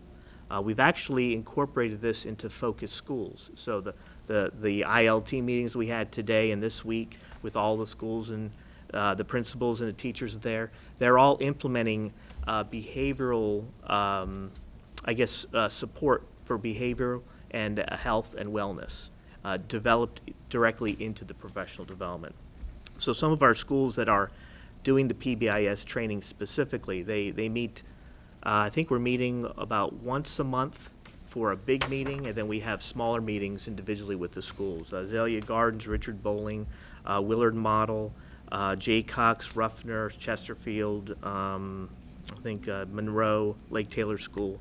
They're all working currently with this PBIS. So we know that if we can affect school culture and climate through having specific rules, things that everybody follows, not just within the school or in a classroom, but within the division, that we can move our school, and that will increase engagement. And we know when student engagement is increased, that means student learning also increases. And so we see all these things tied together. I think that's one piece about losing our new teachers. We're losing our new teachers, or we're losing teachers in general, how do we retain them? If you have a controlled classroom, if there's a school-wide discipline plan, which is what they were working with Focus Schools, developing school-wide disciplines, what to do in this situation, that situation, you're increasing the morale of the school, you're increasing the morale of the students, you're lowering the stress, and you are moving toward higher student engagement. So really, those things are all tied in directly. In curriculum instruction, we always say that, if you don't have classroom management, you're never going to get to curriculum. It's just not going to happen. You can have all the curriculum development you want and all the training in that, but if you don't get through classroom management, nothing's going to happen. No one's watching you while you're up there teaching an amazing lesson. So we really see these things tying together, and I think this is, since I've been here, this is really a strong focus on PBIS and how we can not change it for our 10 schools that are piloting the first part of it, but actually for all of our schools, and then Focus Schools has partnered with us in that by having them do it as well. So I think we do have some excellent programs, initiatives, and I would like to see too, as Ms. Pacine mentioned, kind of teasing out what the new policies that we have, are different policies, and how that affects how students feel. And I do think the adoption of the bully prevention and awareness policy is a strong part of that. Ms. Pacine and then Mr. Clanton. Thank you, Dr. Cataldo. So the bullying hotline, which I believe is not just a hotline for bullying, it's a bullying in safe schools. And I know safety. Suicide, yes. Right. Yes. And I know safety is a concern for the various stakeholder groups. I thought at one point we had talked about a texting option. Is that under development, or, because students text, if we're promoting see something, say something, they're not going to send an email. Sometimes they don't want to be identified because they don't want to be a snitch, and. Very true. Ms. Mack, do you know anything about that? Texting option is something that we're considering, and that is part of what we are hoping to be included in the regulation policy. The regulation. There are other texting considerations for reporting bullying that we could consider for purchase. However, that's something that we haven't discussed. Ms. and I have talked about those types of options and the feasibility of having it used in schools. Last year, when we had opportunity to meet with the superintendent student advisory committee, we got some feedback from the students. Ms. Mack, excuse me, why don't you approach please? Again, this is Dion Mack. This is our bullying safe prevention, school specialist. Safe school specialist, et cetera, et cetera, et cetera. Thank you. Good evening, everybody. Good evening. Again, as it relates to the texting considerations, so as far as it relates to not only just for reports of bullying, but also into our suicidal ideation, there are apps that exist. We had an opportunity to meet on last year with the Superintendent Student Advisory Committee, and there was some discussion about how that information could be reported. As students indicated, of course, obviously, that through texting, that was something that they were more familiar with and a lot more comfortable with. In our development of our policy and regulations, that is something that we are hoping to be able to include in that as one of the practices for reporting. There are several options that are available that we've become aware of that the district could definitely consider purchasing. However, we would like to include we have a person who is available through our staff, the Department of Student Support Services, who works when providing IT type of considerations, and we have been discussing with her how we might could do something internally through her connection, and we'll be working with Mr. Zamora. She would like to prepare something to be able to present to something that we could do internally, as opposed to looking for something outward that we would have to pay for. Okay. So we are aware of it. It's something that we would like to include to enhance what had already been instituted by Ms. Hamlin and that have been working successful, but we would just like to add that as an enhancement to ways for children and as well as staff to be able to report. Okay, that's good to hear, and I personally would like to see what the cost looks like to actually implement it when you get to that point. Because I know it also came up in terms of if a student were to learn that another student had a weapon too, and I imagine that that would be a mechanism for them to report something like that, right? And then the second part of my question was, so I see a lot here that seems targeted, except for the PD, mainly for students, but what are we doing for teachers? That's a great point. That was actually something that I had, I think, within my notes and maybe did not bring about. So much of our training that we do for the students, so in order for the students to get the training from their teachers, what we do is we have administration or outside groups come in and train the teachers. So part of that training the teachers is also raising their level of stress reduction as they talk to students and say, if you're feeling stressed, this is what you do. So it's not so much targeted directly towards teachers, but it is targeted for teachers and for students to raise their level. And I know Ms. Mack, we talked a little bit about that. And again, as part of the policy that was adopted in July, that was one of the components that we included in that policy was student education and training through professional development in the area of bullying for teachers and all staff. And morale, and for Right. just raising that level of what to do. How do I handle a situation that stresses me out? It's not just for students, but it's for the adults as well. Okay, Mr. Clanton and then Ms. Martin. So, Martin, is your question? Mine was just real quick. I mean, was it directly to? Yeah, it what was they were talking directly related to that. about? I'll wait, because mine is It was just, I want to make sure that we, because we did talk about all of this, we talked about different options of reporting, and really it just needs to be one number that's inclusive. If it's a see something, say something Yeah. number Yeah, or app or whatever. But the really important part is getting that number out to the community that we're serving and making sure that we Communication have a piece around it. really sound No. communications plan. Right, right. So for me, I wanted to go back to PBIS. Yes. Because I heard pilot, and I know that PBIS has been around at least over 5 years here in the district. So I guess for me, and to inform the rest of the colleagues here, was there something that happened? Was it funding? What, was it leadership? I mean, as far as the direction, that we changed something? Because I knew that we got some positive reactions out of that, and it seems to be something that we still feel that is a beneficial tool and program. I just want to kind of raise the level of if that's something that we needed to also, as a board, be paying attention to that could support that. Well, we have schools that are continuing to use PBIS as they've gone through the training in the past. So that's always been there. I think what has happened and what's different and why we call this a pilot is because we're specifically working with ODU and Virginia Tiered System of Support, VTSS, which is a statewide initiative. So we go to meetings from the state. We take large groups of people that can make decisions, not just some principals, but central office staff that have access to funds to be able to get these things going on. So really, it's been more of a resurgence. But when we have some of our meetings, these PBIS meetings and VTSS meetings, some of the other principals, yeah, we're doing that. That's what we've been doing. So it's just kind of reinforces what they've been doing.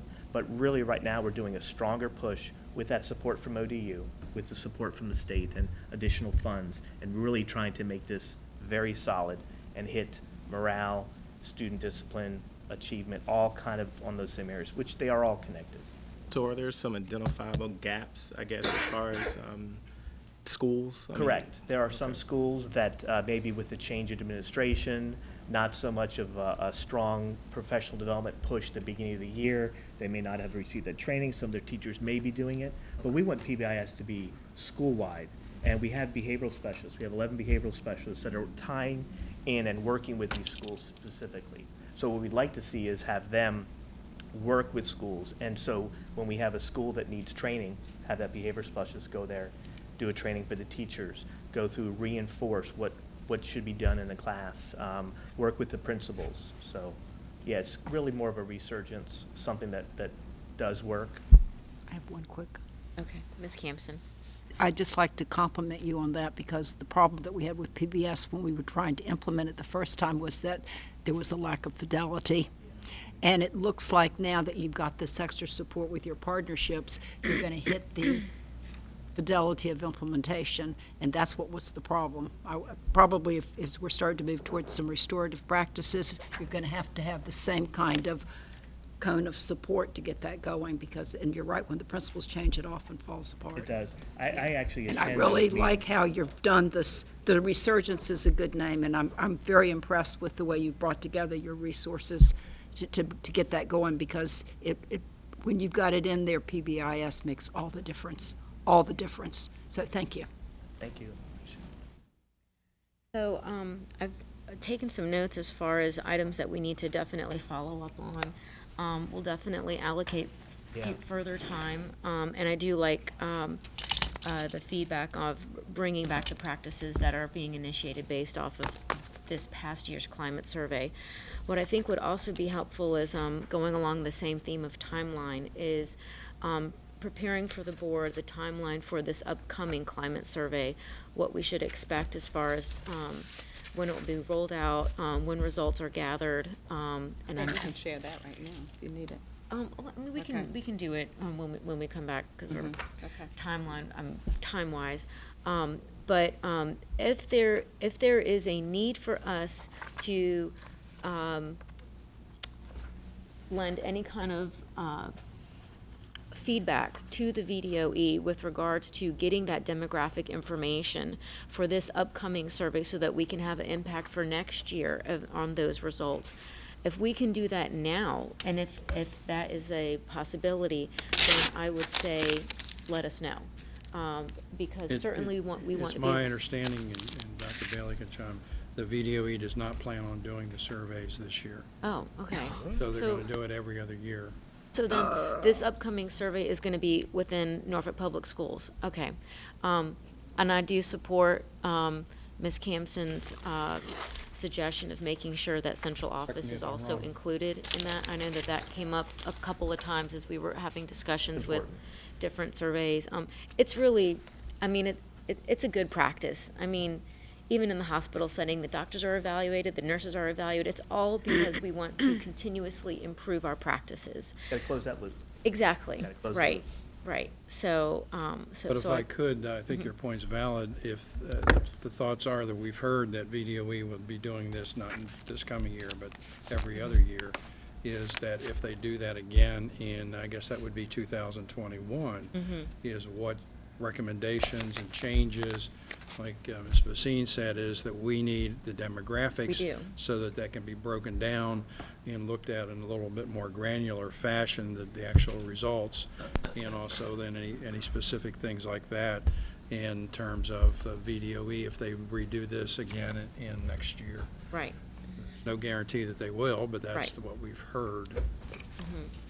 We can certainly put together some type of a position statement that says why we need the Exactly. data, what we intend to use it for. Probably, if I could suggest, that would be part of that's shared, that the superintendent shared as part of the regional meetings, and do that as a regional thrust with a clarity, maybe a little bit more emphasis than just the individual school district. Good idea. Dr. Okay. Gabriel? Yes, Mr. Jordan? So I was just looking through the VDOE website, because I knew that the Board of Education and others were doing some work around this. So I did find a presentation that they did, and I think it might be good for us to look at that. And then also in their FAQ, they have associated with these surveys, it looks like we may have the option of linking to questions that they have and be able to incorporate questions in our local survey that they've included in their survey. So we may not have to wait until another year, but just looking at the FAQ that they have available and some of the presentations that they have there, we may not have to go as deep as we think. Okay. And I'm not sure what raw data they provide, but I see that they said they will provide raw data. It may not have the breakdowns, but it indicates that that's available as well. And then in the presentation that was being given to the state board by their department in partnership with UVA, it also looks like they were tying it back to the VTSS, what you all described it. So maybe when we talk about this the next time, we may have the opportunity to invite VDOE, UVA, ODU to come and talk about some of the research that they're doing around this as well. Thank you very much. Thank you. Okay. So what I'd like to do is amend our agenda and postpone the discussion that we had for the budget. On the original timeline that we had for the budget, I know that we had put forth February as a possibility, and we were going to try to squeeze it in today. But being that we are pressed for time with regards to our policy discussion, what I'd like to do is earmark the next 20 minutes for our policy discussion, and then we will go into our closed session. So we have Ms. Basine and Ms. Martin. If you could lead us in our discussion for the policy discussion, please. Sure. So I'm just going to go down the list that we have here on our agenda and give you an update on each of these. So the part-time substitute, we talked about approving our part-time hires and our part-time employees. And so what we discussed was that the state code is actually saying that we should improve our part-time employees. I think Yeah, and I was Did just you going wanna to talk about add that Mr. Billups is prepared to provide an update if Oh, okay. needed, along with Mr. Cloud. We've been working on the revisions for quite some time. There was a policy review committee on the 20th. There were some additional, I believe, tweaks, revisions provided just this week. The committee has not had the opportunity to review that, nor the administration, so we thought that we would give you a verbal update so that That's what I was going to everyone is- ask. That's what I was leading up to, is Yes. that, yeah, Yeah. because one of the concerns was the need to balance the intent of reviewing the policy Right. and adopting, discussing it versus the practicalities of implementing it without disrupting the business operations. Okay, Right. so do you want to have that update now? Yes, please, Okay. Mr. Billups, very quickly. And just for the record, we've moved ahead with just adding all of the part-time employees at this point to the personnel docket as you experienced during the last session, personnel Afternoon, session. everyone. Afternoon. Okay, so as part of what has already been stated, we in HR, we were of course asked to review the policies relative to the hiring of part-time employees as well as related to the school board approval of the hiring of those employees. And so our review basically resulted in what I suspected was that there were no existing policies that specifically or solely addressed the non-professional part-time employees. So in our meeting on the 20th, I brought that information forward and presented to the committee the information and the current policies that we do have related to staff hiring procedures, part-time and substitute employment, as well as professional staff hiring. And what we found, of course, is our current policy, GCE, that we currently have, only applies to professional part-time staff and does not specifically name non-teacher job classes, which is what we had begun speaking more of when we talk about those who are in other part-time categories for us. So in working with the committee and with Mr. Cloud, we will be continuing to review it and then coming back with a proposal that operates in a manner that's going to be effective yet efficient for reporting this information out to you, which will likely involve making a change to our GCE policy and perhaps even then creating a GCEZ policy to complement alongside that. And in order, as we state, to comport with the legal statute that had been referenced about how this even came about, one thing that we're looking at is, in order to align most efficiently with our school division's current information system that we use for employees, the MUNIS system, as well as to comply with the policy, it may be likely that we go with something that we did that you saw in December, which involved us placing on the docket all of the the part-time hires alongside the regular full-time contracted employees who have been hired. So for the docket that we'll present to you all in this month, that will resemble what I gave you in December, which would be all of the part-time hires until final decisions are made with regards to this policy. So right now, it's still in the policy committee, and then we can expect an update at the work session, at our next work session in February. Okay? With the understanding, of course, that when we do approve the part-time employment, that several of those people are already working. Correct. Right, that's part of it, yes. Mhm. Okay, all right. Which alongside that reminded me of something. As a result of that, we're also, a complement to that, will be then modifying our job offer letters to be reflective of that a person could actually be working, but at the same time, not officially hired until after school board approval. So that way, if something were to happen where they weren't officially approved, we would have to pay them for the hours worked, but they would understand that they weren't officially hired until the board would have approved them. But at the same time, it keeps us from losing people if we had to wait until you all approve them at a once-a-month business meeting before they could actually start.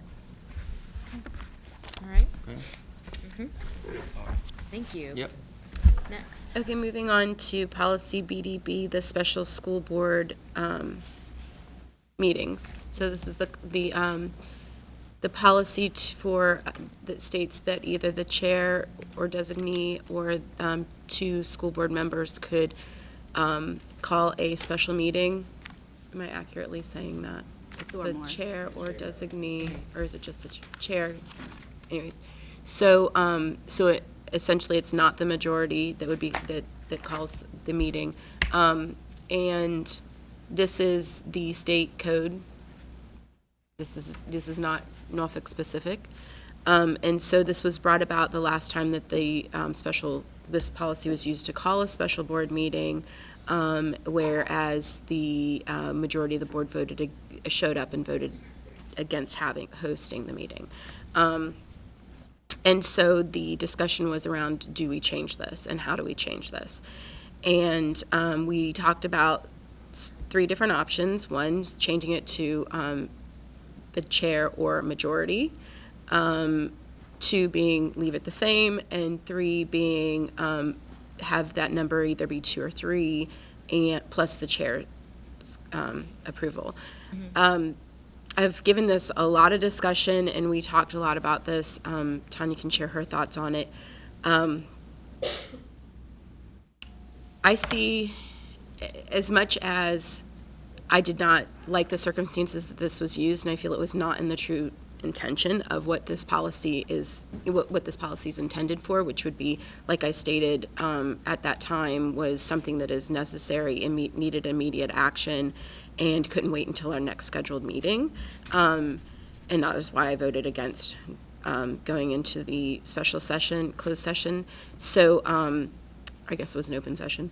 But anyways, but I also struggle with the integrity of policy and our policy decisions, and that our policy decisions, and I think, let me quote, if I can find it, what Rodney said earlier under a different topic was that our operations need to Our policies and practices need to outlast the turnover, right, basically. right. And I agree with that. So, I'm against any kind of reactionary policy, and we could all be in that one, group of two at any point. And so for that reason, my recommendation is to keep it the same.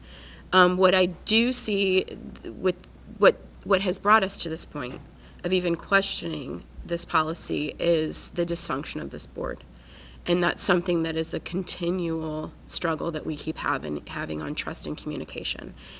I see it as, if we are a functional board, two people should be able to call the chair, make a reasonable recommendation, or to the rest of the board. I don't want to just put it on the chair, to have a special meeting and have that called as a group. So So again, my vote is to keep it the same, and we need to work on our culture here. So, Carlos, did you have any comments, since you were the one that wanted to have this up for review? Yeah, thank you. The maker of the motion to change and then send this to the committee, and I've had a lot of discussion amongst various members, my colleagues on the board in regards to it. We have 2 meetings a month, work session, board meeting.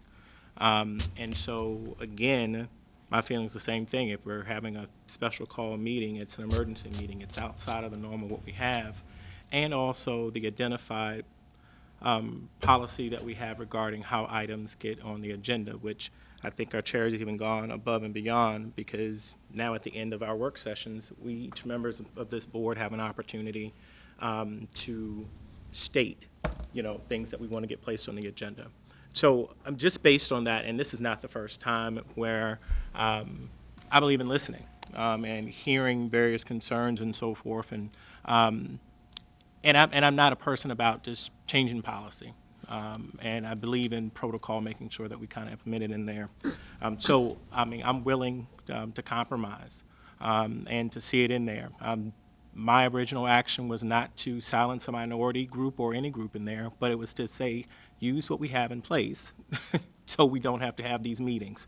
And so with that, I'm going to accept the recommendation of keeping it at 2, because I believe that, again, we as a board, we have governance training coming up next week. We have 2 days together, that we can hammer out differences, that we can hammer out protocol, we can hammer out what we're going to really govern ourselves as a board, so that we don't have to make changes to our policy. So again, I'm going to state I'm going to withdraw my motion to change this, and I'm going to put a challenge out there to each of us as board members next week to do what we need to do to become a better operating board.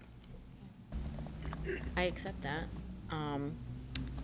And if that's going to be your recommendation for the policy committee, then So it's withdrawn. it's withdrawn then. Thank you for being willing to compromise. That's the first step.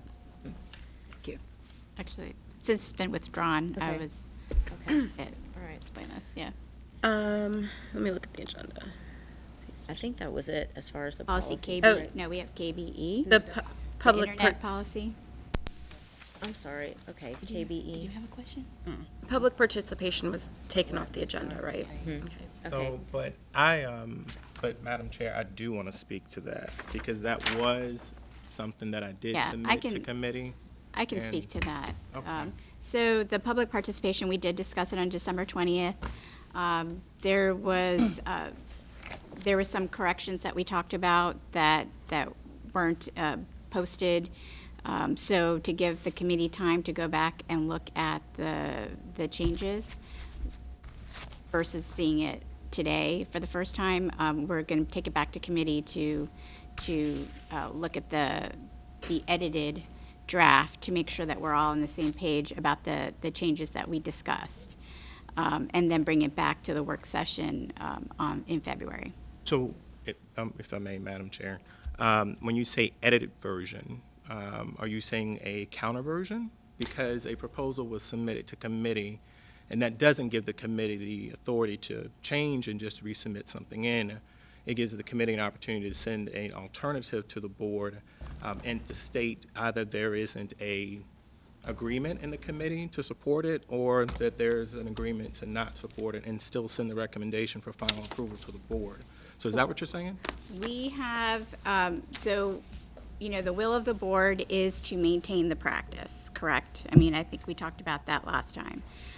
So the draft that you provided, all that we talked about were alternatives in terms of cleaning up the language.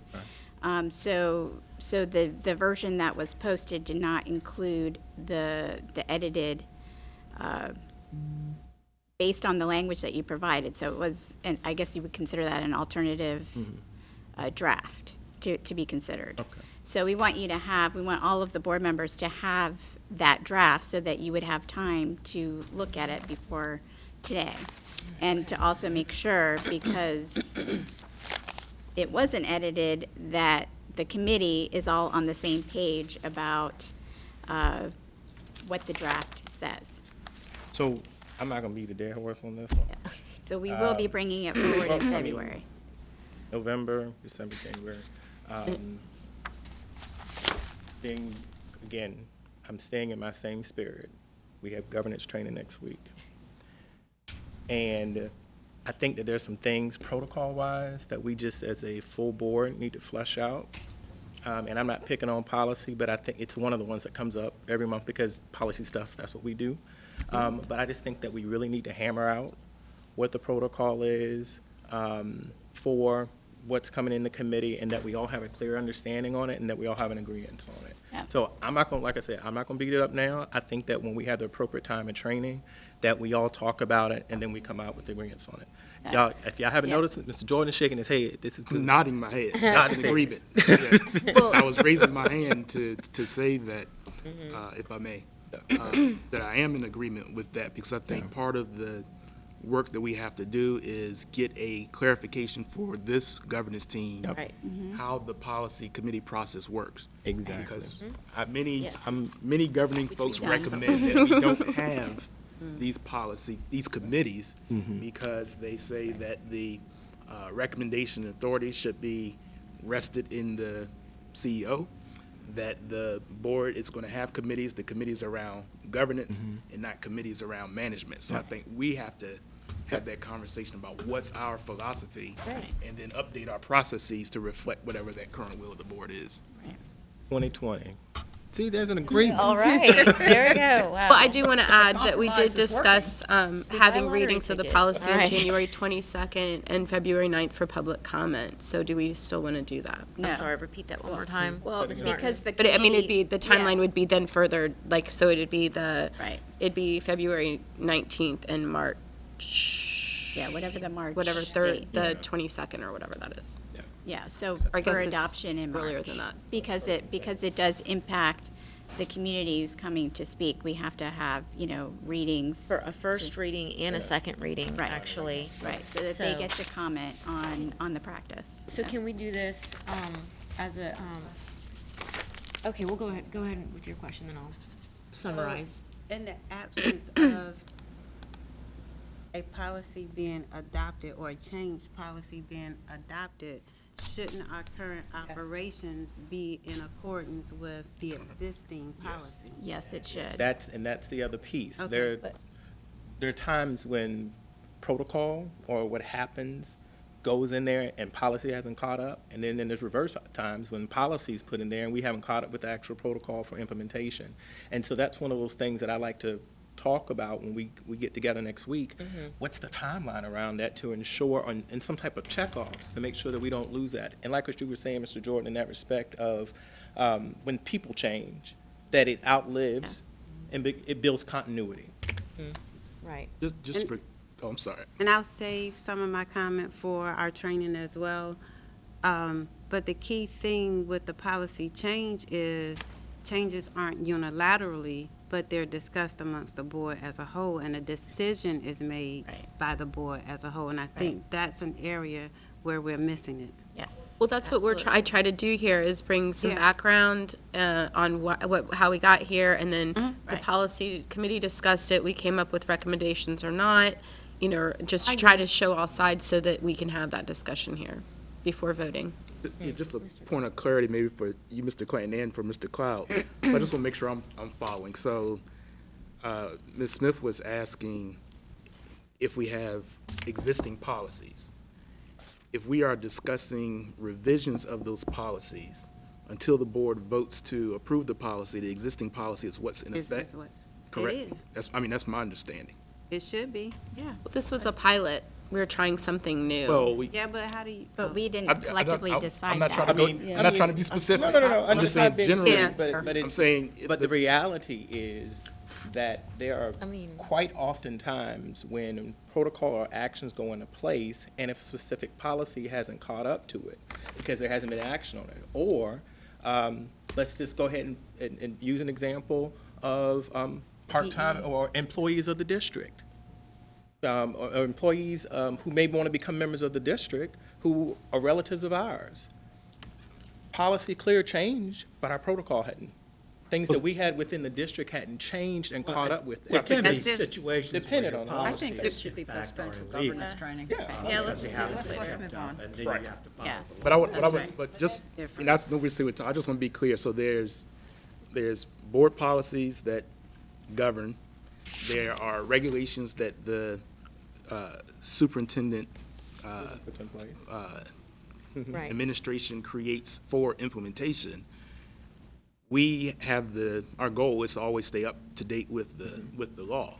But it's not we'll talk about it, because I'm confused on the protocol piece, But because I there's think we're still- confusing the regulations of what is the responsibility of the administration day to day versus practices. And so I think when we get in our governance training, think so, too. we need to get an That's- understanding of our role here and administration's responsibility for the day-to-day administration. Oh, yeah, Right. no doubt. I- But you have to also realize that there's protocol for the board too.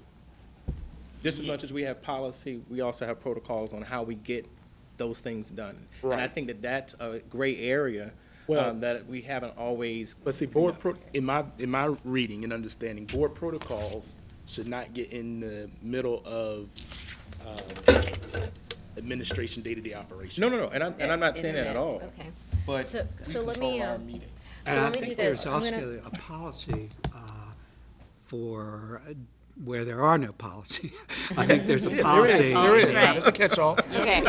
We have one more. So what I'd like to internet do, policy right, real quick. I'm gonna bring us to that. That's correct. Yeah. We're What's gonna, the timeline again? March is, what is happening in March? February 19th and March, we'll have 2 readings so that the public can comment on the change in the format of the pilot that we're doing. Okay. and that's During the once- business meeting. during the business meeting. All Okay. right. So what I'd like to do is wrap up the last policy that we have so that we can go into our closed session. KBE, yeah. So the internet use policy, privacy policy, my notes say that there's supposed to be a cross-reference here that's not there, and so Yes. that needs to be added. Right. That would be the GABIIBEA acceptable use policy should be added. Yeah, and, yeah, you're right. And any other policy that's related to internet use, whether it's bring your own device, any of our other policies that are related should be cross-referenced, and I did indicate that in a During message. your meeting?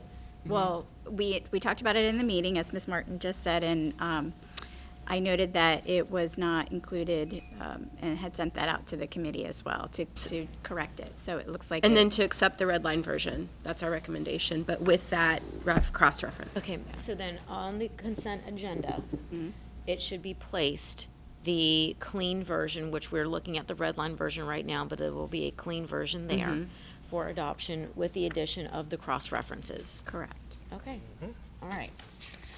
Thank you. Okay, question? Yep. All right, so colleagues, if you all remember last year, every year, there are 3 events that the district and the board participate in. One being the State of the City, the other being the State of the Region, and the other large one is the MLK Community Leaders Breakfast.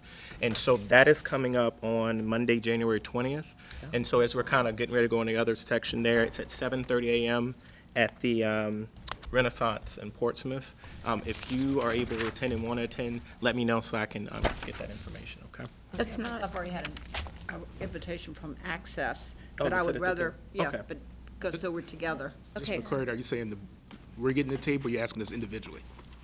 I think we've gotten, last year, we actually, it wasn't a full amount to do the table because we have the district and we have superintendent and district leaders just go. We actually ended up just doing a couple tickets, and it's out of our community funds that we have budgeted already. All right, so we'll follow up on that then. is this separate than the ODU event?